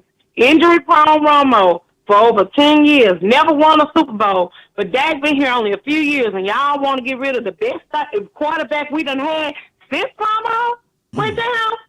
Y'all, they weren't expecting Dak to come and be as good as he is. I'm sick of all of the culture stuff because we all was made by God and for God and to worship and praise God. All of us was formed and created by him. So it's not about color. You can't rule out hate with hate, as Dr. Martin Luther King say. You can't rule out darkness with darkness. Only light can kill out the darkness, and only love can rule out hate. So much this man done went through. I'm sitting here now watching the Dr. Martin Luther King on Bounce. But it's sad how this man went through all of that, and yet people are still up here with all this mentality. We are not slaves anymore. Jesus done away with that. When God's son Jesus here, Jesus did away with all slavery. So all the slavery is gone. So quit looking at color and look at your brother as your brother. White brother, Mexican brother, white sister, Mexican sister, Asian sister, whatever you're my sister. So all this culture stuff about wanting Dak to be the face because he's black. How many black quarterbacks are leading other teams? Don't come here with that. Don't try to make the Dallas Cowboys about that. Because first of all, if Jerry was a racist man, I don't think we would have any black players on this team. So all this hateful stuff, these stupid idiots are putting out here, stop it. Because we are all people. We're all God's people. So it's time out for that foolishness. Pay that. Give that man his money. And get the pieces we need. And everybody want to get rid of everybody every year. Get rid of this, cut this, kill that. Then, just like Taco with the Chiefs, right? Getting ready to go, for a second round to the Super Bowl again. It be the will of God that the Chiefs win. And y'all want to sit up here and always talk about, just like when a lot of our players went to the doggone Chicago team. What happened? They finally got a Super Bowl win, but everybody want to talk about this one, that one, this one, that one. They getting a Super Bowl ring for we. Shut up, because y'all the main ones that wanted them gone from the team. When they needed was coaching. Yes, we might have differences with different ones. My goodness, I really appreciate you, Jessica. Oh my goodness, good stuff. Good call from her. Man, great call from her. All right, so we got the 404. He going to be live. He or she going to be live. 404, you live. Hello? You're live. Talk to me. Hey, I just want to say, I'm going to piggyback off Sister Jessica. Pay the man. It is very rare in the NFL, and people who are Dak haters need to accept this reality. It is very rare for you to go from one cornerstone of a franchise and Romo to another one that fell into your lap and brother Dak. The people who are Dak haters, if you didn't love Dak, you saw a reality when the brother went down against the Giants, how the rest of the season went. People started falling off, but yet this man was making something out of nothing. Now, see, one thing we also got to do with Bishop Jerry Wayne Jones. Jerry Wayne. If it wasn't for brother Jimmy Johnson, we wouldn't have those three in the 90s. Right. Make up with the man, because it could be, karma saying sit down. Right. Could be karma saying sit down. And as far as free agents go, we should have got brother Williams. Brother Williams. Which one? Brother Leonard Williams. Leonard Williams. Oh, yeah. Oh, yeah. Oh, yeah. Should have just got the brother. And, maybe a Desmond King. Get one per level on your defense. So that way these young bucks we got can be tutored by good veterans of the game. Because like they say, reach one, teach one, you can possibly keep one. Okay. One fish, two fish. Two fish, blue fish, man. We got this Dr. Seuss thing going over here. That's what I love. Exactly. And another thing. Dallas Cowboys nation. Dallas Cowboys country. If teams like the Cleveland Browns and the Buffalo Bills, who haven't been to the playoffs since we've been to the playoffs, the Browns, who got their first road win since 1969. Wow. Most of us are still floating in the universe at that point. Right. If they can make it to the divisional round, what'd that say about us when we need to get our house in order? Yeah, we do. Coaching plays a major role into that. And, of course, players and talent acquisition do as well. Exactly. And they did what everybody should look at. They went through solid in the draft. We've been drafting solid. What we need to do is learn how to keep our solid players instead of letting them ride off into free agency and getting a ring elsewhere. Because we see 3 and 4 Cowboys on the Chiefs defense that have gotten a ring last year, and I'm not going to tell you how that burned my biscuit. No doubt. Really appreciate you so much for calling in. That was a All good right, one. salute. Appreciate you. Yes, indeed. Great call from I forgot what area code you were from. But that was a good one there. All right, so 682-214-4087. As I build up the ship while it's in the on the ocean there, we still trying to get this thing going. But amen to her and two of the great callers there, man. Any rebuttals to that of what they said? Please feel free to call in. You got 3 minutes to speak your mind. The phone number is 682-214-4087.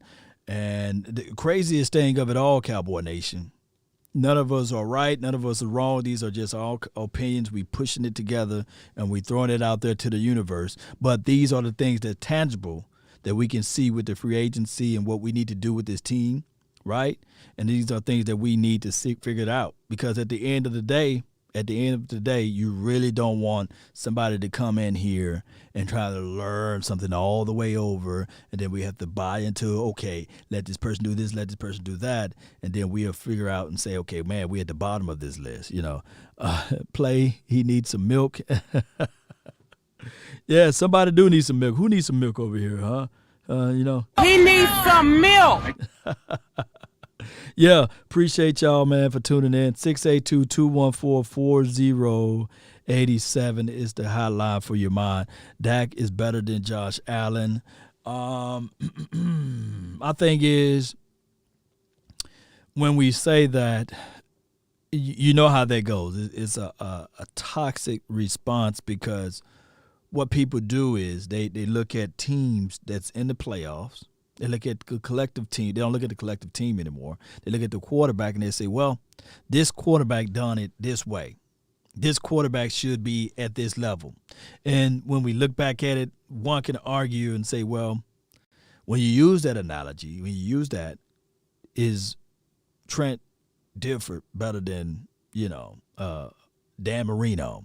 Is Brad Johnson better than a Dan Marino? Because they got Super Bowl rings and Dan Marino don't. But we know that it's all depending on which team you go to and how those things all, I guess, marinate together.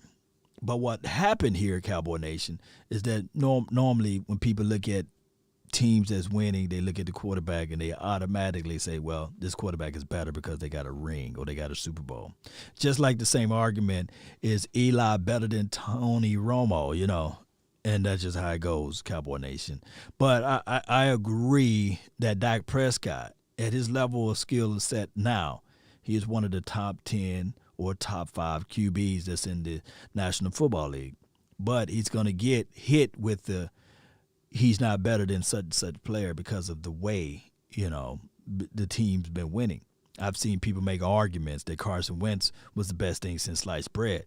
And they talk about this year that he was on an MVP pace that he never won, but they gave it to him. Like they say, hey, he was on the MVP pace if he had not got injured in these sorts. And that carried on. And that's just how it goes, right? And, of course, the Jared Goff angle, because he went to the Super Bowl. You got all of those things that comes around. No More Fool Gold. This is from Jessica. I feel what you're saying.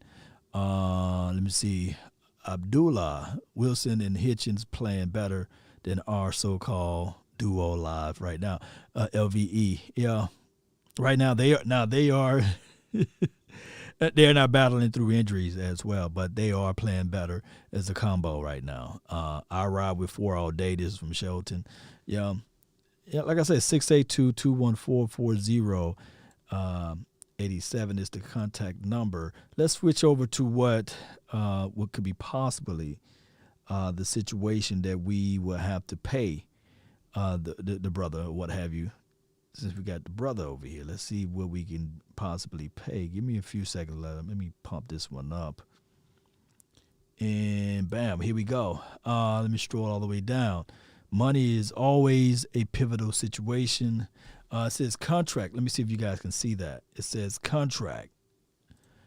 A franchise second tag will be at the value of $37.7 million for Dak Prescott. So two sides finally agreed to a long-term extension. This is just their prediction. above the annual basis. Cowboys, they predicting the Cowboys will sign Dak Prescott to a 4-year term, $158 million, 39.5 that will be his APY, $115 million total guaranteed, $75 million upon signing. So this is their prediction. Let me copy this and put this out there. Will you guys be mad and angry and upset at Cowboys sign Prescott to a 4-year, $158 million, 39.5 APY, $115 million total guaranteed, $75 million fully guaranteed at signing? Will you be flipping over the house's money? Will you be knocking over them folding chairs that you put out there in the church? Would you be flipping those over, right? you know, would you be doing that? Would you be mad? This is prediction. That's not a guarantee, though. This is just prediction. If Dak Prescott signed that. With the $75 million off the books, and then you can really prorate the money, you can stretch the money out and these sorts of things. Keep in mind, at one point of time, Dak Prescott, his market value was right at $20 million, and a lot of people were saying, okay, I've never seen this person sign below market value, right? And if the Cowboys were to sign him at a 25 to 26, 27 respectfully, we wouldn't be talking about this conversation. We'll be talking about, okay, cool. You got Dak Prescott at least for 3 to 4 more years. Now we're in a situation where you got to pay a little bit more. It's because the Cowboys sat. And one can argue and say, well, that's because Dak Prescott betted on himself. And I heard the news and the storylines of multiple people saying that, well, there was an offer on the table. Why he didn't accept that original offer that was on the table. Remember, the offer on the table, the guaranteed money wasn't more than, dare I say, a Carson Wentz and a Jared Goff. He looked at it as if, though, his agent was looking at it like that, hey, that's disrespect. And I gave the analogy that you wouldn't want somebody in your community, let's say if you have a community and everybody's house is $250,000, you wouldn't want somebody to sell their quote-unquote house at $150,000, or you wouldn't want somebody to sell their house in that community for $80,000.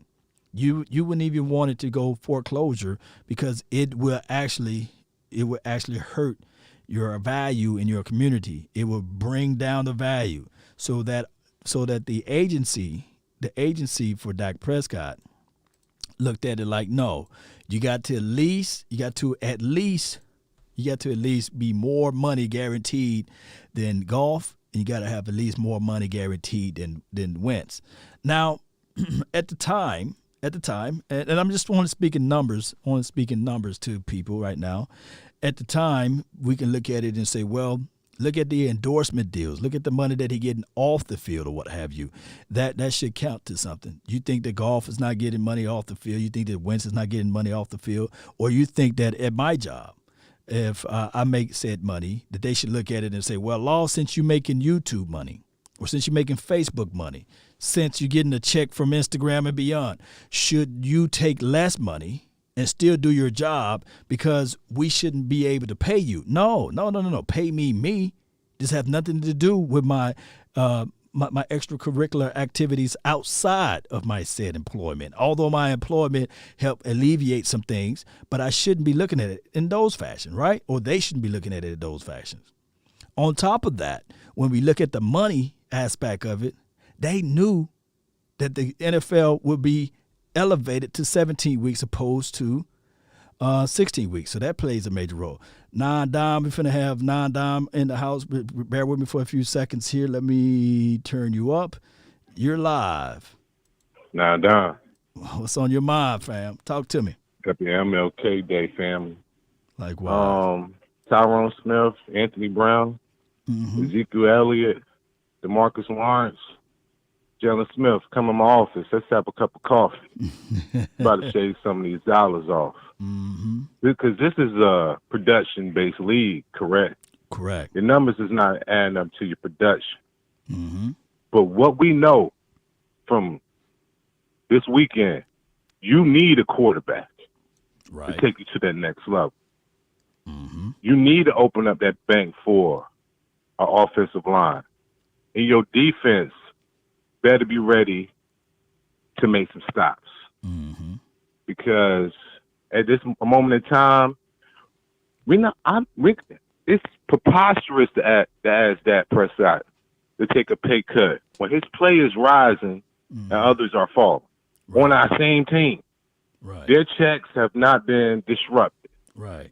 But if you want a scenario where you could be like a Drew Brees and throw for the most yards in the world and not make it to a Super Bowl in 13 years, 14 years, 12 years, excuse me, we don't want to be in that position. We have our quarterback. Right. Take notes from the Buffalo Bills. Nurture your quarterback. You put weapons around them. You go to the promised land. Same thing with the Chiefs, Bucs, and whoever is ever having success. Because you can't tell me, ladies and gentlemen, Lamar Jackson is better than Dak Prescott. You can't tell me Baker Mayfield is better than Dak Prescott. Facts. We have our franchise quarterback, but there's teams who having success put it on the line. They don't care if they got to cut somebody for their quarterback. I suggest us, if we think about the Tyron Smith situation, we got a high draft pick. Go get a left tackle, man. Okay. Because that left tackle on that cheap price was the same production, but he's healthy. We can see that left tackle for 16 games. We are playing top dollar for 9 games, 10 games, sometimes 11, 12 games at the most. It's a guarantee that Tyron Smith is going to miss games, multiple games. Right. And it's all about the game, not the name. And that's what Cowboy fans need to realize. Take notes from the Buffalo Bills and Sean McDermott. He brought his guys from Carolina to teach the system. That's my problem with Mike McCartney. How many Green Bay Packers came over here? It's only one who had experience in that system. That was Joe Thomas. So if you have this system, Dan Quinn, please bring some old Seattle Seahawks, Atlanta Falcons, Jacksonville Jaguars. But that's my time. Nine dime. Man, always bringing in the good heat over there for everybody to know. And that's good stuff right there for Nine Dime, man. Nine Dime for your mind. Yeah, I agree wholeheartedly with him, especially with the quarterback assessment of Dak Prescott. And I know that it may sound like, hey, why are you cheerleading and pom-pomming for Dak Prescott?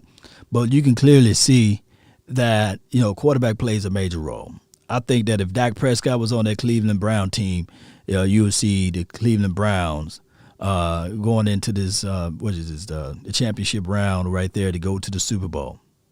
That's just the reality of it. I think that even if you look at it from the aspect of even the Saints, we know that old boy, one of the better passers of the balls for all of those years, but the sun set on him, and that's just how it goes. And I feel what you're saying, Sandra. 2020, 9 touchdowns, 4 interceptions, four fumbles, 1 and 4. I think there was like more of 1 and 3. I don't think it was 1 and 4. I could be wrong on that record there, but can somebody put the actual win-loss record of that? And remember, I did break down the LA Rams game, right? And the ball was right on the money. The ball was right on the money for Gallup, and we still lost, what have you, because of the aficionados. And of course, I can go back and forth with the Seattle Seahawks game if the defense prevailed. If we had any form of defense playing like the final few weeks of the Cowboys, we wouldn't be talking about Dak Prescott and these losses from the first start of the year. But I feel what you're saying. I feel what everybody's saying. Sandra Jackson's, this is from Brian Bradford, stats are incorrect. 2 and 3. Okay. So he's more of 2 and 3. I've seen Colin Cowherd do something similar with the stats of the last 6 games of Dak Prescott, and he put Andy Dalton up there, and he was saying like, okay, Andy Dalton stats are better and these sorts of things for his previous 6 games. but he failed to include that Andy Dalton stats were also better than Pat Mahomes. And nobody was questioning the fact that you should put Andy Dalton in over Pat Mahomes.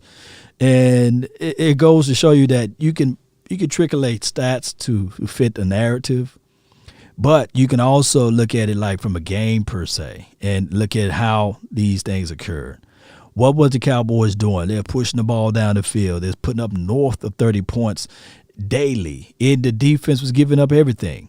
Now, if you want to look at that sample size and say, okay, yeah, you don't pay Dak Prescott that money that I posted in the comment box. Let me put it. You don't pay them, put it again. You don't pay Dak Prescott so I can read it. Cowboys signed Prescott to a 4-year, $158 million, 39.5 APY, $115 million, total guaranteed, $75 million fully. You can look at it and say, man, that's a scary number for 4 years. That is a complete scary number for your quarterback. So you can objectively say, yeah, for the start of 2020 season, just by the start alone, I would not pay Dak Prescott that money, but you got to look at the full picture and say, okay, look at it like this. We had a historically bad defense. I don't think that you can expect any quarterback to win you those games when your defense is giving up north of 200 yards on the ground and north of almost 300 yards in the air. And on top of that, nobody was in sync because of the offensive line was playing the way they're playing. And you had Dak Prescott passing interceptions and fumbles, right? You got to throw that into the back mix because he was pressing you. Of course, law of averages. That's one of the things that you got to look at. The more times you pass the ball, the more times what you have opportunity to do what? Turn over the ball. So you passing the ball more than what you want to, and then you have no set of rhyme of reasons of why your running back can't get over 100 yards in the game. Oh, they were behind. Oh, the defense was doing this. So there's so many ways we can look at it. But when you look at the total picture, I've seen quarterbacks get paid big bucks, big money for doing less. So it's just one of those things whereas this team have a decision to make. And they cannot do this. They cannot do this on the face of the franchise of putting a franchise tag on Dak Prescott and expecting him to go through it this year under the franchise tag. My thing is and old folks, man, I got to say this, old folks be right, baby. They do. You know, it's just old folks be so right. It's just not even funny how right they be with their sayings. And this is what they say. Either you're pregnant or you're not. That's the bottom line. You can't be a little bit pregnant. Either you're pregnant or you're not. Either the Dallas Cowboys believe in Dak Prescott or they don't. You can't believe in him a little bit. You can't say, oh, let me just wait and see. I would rather for the Cowboys to sit there and say, hey, we're looking forward to having another quarterback under center. If they wishy-washy. Look, remember, you can't get into heaven being lukewarm. You can't say, well, I believe and I have the faith a little bit. Let me get up in there. Where my wings at, dog? You know, either you're going to be all in or out. So that's how they got to be with the Dak Prescott situation now. And being wishy-washy won't save you now, Cowboys. So either you're going to look at this situation and say, all right, cool.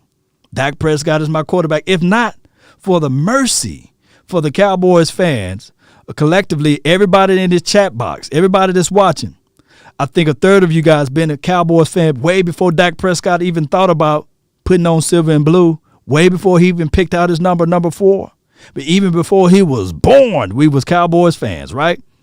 Look, and another half of us was Cowboys fans before Jerry Jones bought the team, right?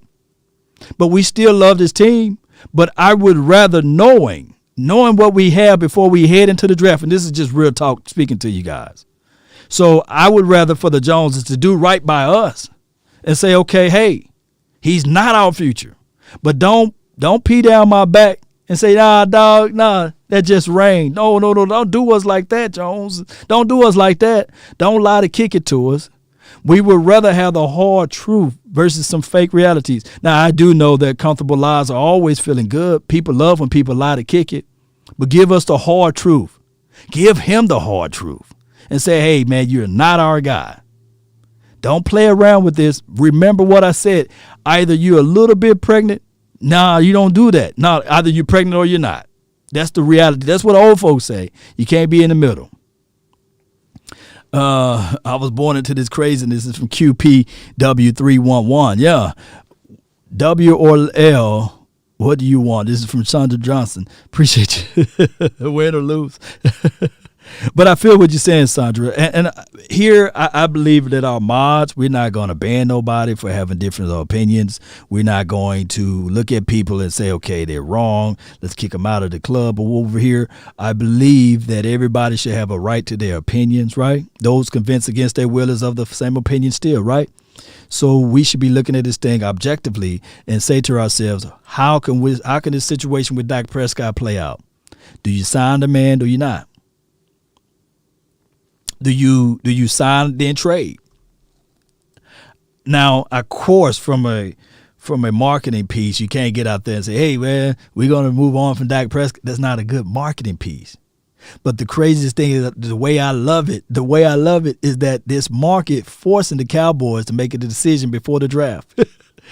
Because it's ultimately forcing them to say, okay, if you don't sign this man before the draft, then we would know exactly where you stand. You can't wait to the draft. That's the craziest thing of it all. Now, you can always put them on that signed in trade, but we will see where you're going now before the 10th pick. And I love it. So please, let's figure this thing out. Let's see what we got from here. I'm reading all your comments, man. The phone line's still open, 682-214-4087. You can also shoot a text message to that number, and I'll try to get back with you, or you can leave a voicemail message once I go from being offline. Let me see how long I've been live. Can somebody please tell me how long I've been live? It's 4 o'clock where I'm at. How long have I been live? Y'all let me know. We have no choice but to be a 1-4 when your defense is allowing the team to put up 40 points. This is from Denise. Yeah. People better realize, if you got the historically bad defense, look, at some point between those first 5 games, it would have been a different story. 3 hours? Dang, I've been live for 3 hours. It's time for me to go. Lord Jesus, I didn't know I was live that long. All right, so I'm going to close the phone lines down. I'm going to get on out of here. I didn't know it was 3 hours. Oh, wow. And that goes to show you, if I didn't have a day job, I'll be on the stage for 5-10 hours a day. All right, so put it like this. Let me say this. Appreciate y'all, man, for letting me know if it's 3 hours. Let me see. Yeah, somebody said, of course. And let me see. Did I read it already? Had no choice. Yeah, this right here. Yeah, you have no choice but to be 1-4 if your defense allowing teams to put up 40 points. Like, to be real with everything, you can't be out here allowing a team to put up 40 points a game, and then all of a sudden you look at this defense and you say, well, okay, it's not defense, it's the quarterback fault. But your quarterback is still putting up 30 points. And it has nothing to do with garbage time numbers, because if that was the case in the scenario, when your quarterback went down, this team should have been still putting up 40 points, right? Neither here nor there. Not only the Dallas Cowboys for the first 5 weeks or so was historically bad for the Cowboys, but they were historically bad for the NFL. Like no other team in the NFL, not like a some or a few, but no other team in the NFL. The collective NFL since the birth of the NFL was giving up that many points. I want that to sink in. If anything, we was at the mercy seat of the Joneses, and we was at the mercy seat as it relates to them and their opinions and their decision to keep the defensive coordinator and going through the growing pains. We were so bad. If it was any other organization, we would have saw breaking news. The general manager is fired from the Dallas Cowboys, including the defensive front line coach as well as the defensive coordinator are all fired. You know, if it was any other team, but by it being that Jerry Wayne Jones and Stephen Jones being the quote unquote the general managers of the situation, we stuck it out. And on top of that, guess what? That same general manager is here. And next year, the same general manager will be here. So we had no choice but to live through that moment. But if it was any other team, they wouldn't have lived through that. That's just what it is. Record-breaking bunzos who knew QB, silly hours. Yeah. Look at the weapons Patrick Mahomes have. This is from Smith. Yeah. Got some weapons. But the craziest thing of it all, Cowboy Nation, is wrapping it up, is even looking at the record that Pat Mahomes have or what have you. Look at when the backup quarterback came into the system. He was not able to push the ball. When Pat Mahomes went down, they relied on their defense. Woo! That's the best way to close it out. Pat Mahomes, as glory as everybody like to put him on his mantle, as good as he can throw that ball and sling it around. Newsflash, he would not have a Super Bowl ring, and I bet you my bottom dollar if he didn't have a Chris Jones, if he didn't have that Honey Badger on that defensive side of the ball. Even last year, he stepped up and stood up, and he was able to make something happen. Look, they value their interior. They value their safety. All I can think of whenever I see the Honey Badger make an interception, and they do the replay, and they say, hey, that was all him, football pedigree and IQ, nothing to do with the scheme or the schematics. He was able to flip his hips and look down the field and see where the pathway to the ball was going because he was able to get a feel of the receiver and these sorts of things. And I said, I wish we had somebody with half of his talent and skill set out there. Had nothing to do with the scheme, but the Honey Badger flipped the game and changed it over for them. One can argue without their interception yesterday or the day before, whatever the day was, they wouldn't have won that game. They would have been sitting back watching the Super Bowl.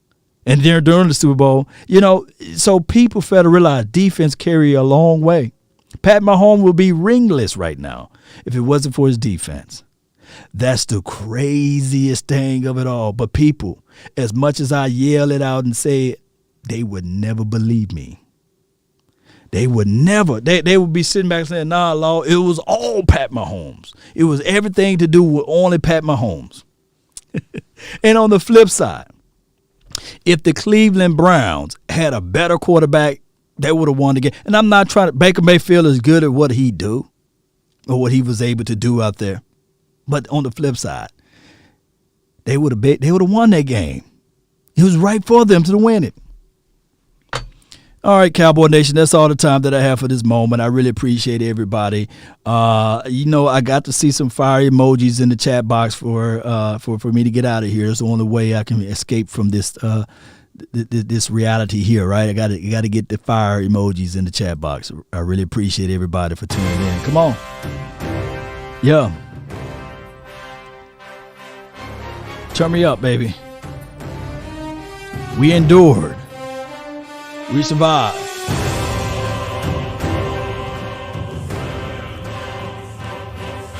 Really appreciate everybody, man. I respect everybody's opinions. If you have a different thought or if you have a different opinion, post it down below. Please, please, please. I will not get butthurt about it. But a prize fighter, even when he's down, he continue to swing. Unless you're Nate Robinson, right? But I really want everybody to understand this. This thing called life and reality, tell me not in mournful numbers. Life is but an empty dream for a soul is dead that slumbers, and things are not what they seem. Life is real and life is earnest, and the grave is not his goal. Dust I are, to dust returneth, was not even spoken of the soul. In his broad fields of battles and bivouacs of life, be not like a dumb driven cattle, but be a hero in the strife, lives of great men all. Remind us we can live our lives sublime. In departing, leave behind us footprints on the mighty sands of time. Let's go, Cowboy Nation. Let's go. Let's go. Turn me up.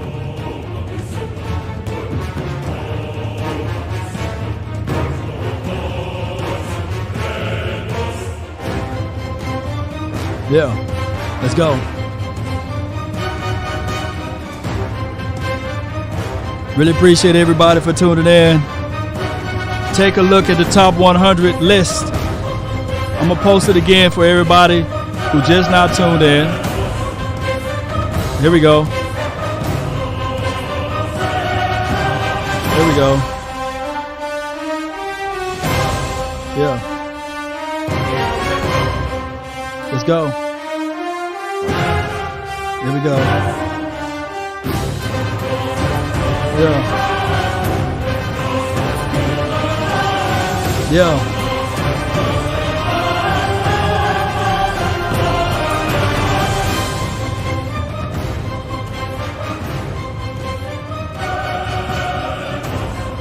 Write this down, Cowboy Nation. I always say this. I got to say this. If you want a thing bad enough to go out there and fight for it, to work day and night for it, to give up your time and your peace and your sleep for it, if all of your desires of it makes you quite mad enough that you don't get tired of it, and it makes you hold all other things tawdry and cheap for it, if life itself seems empty and useless without it, and all that you scheme and dream is about it, if you will gladly go out there and sweat for it and fret for it and plan for it and lose all terror of God or man for it, if you would simply, just simply go after the thing you want with all of your capacity, strength and sagacity, with faith, hope, and confidence, and stern pertinacity. If neither cold poverty or famish or fame or sickness of body or brain can turn you away from the thing you want, if dogged and grim and besieged and beset it with the help of Almighty, you can get it. You can get it, Cowboy Nation. Keep your faith, keep your head high. When I was homeless, I didn't think that I'll get here.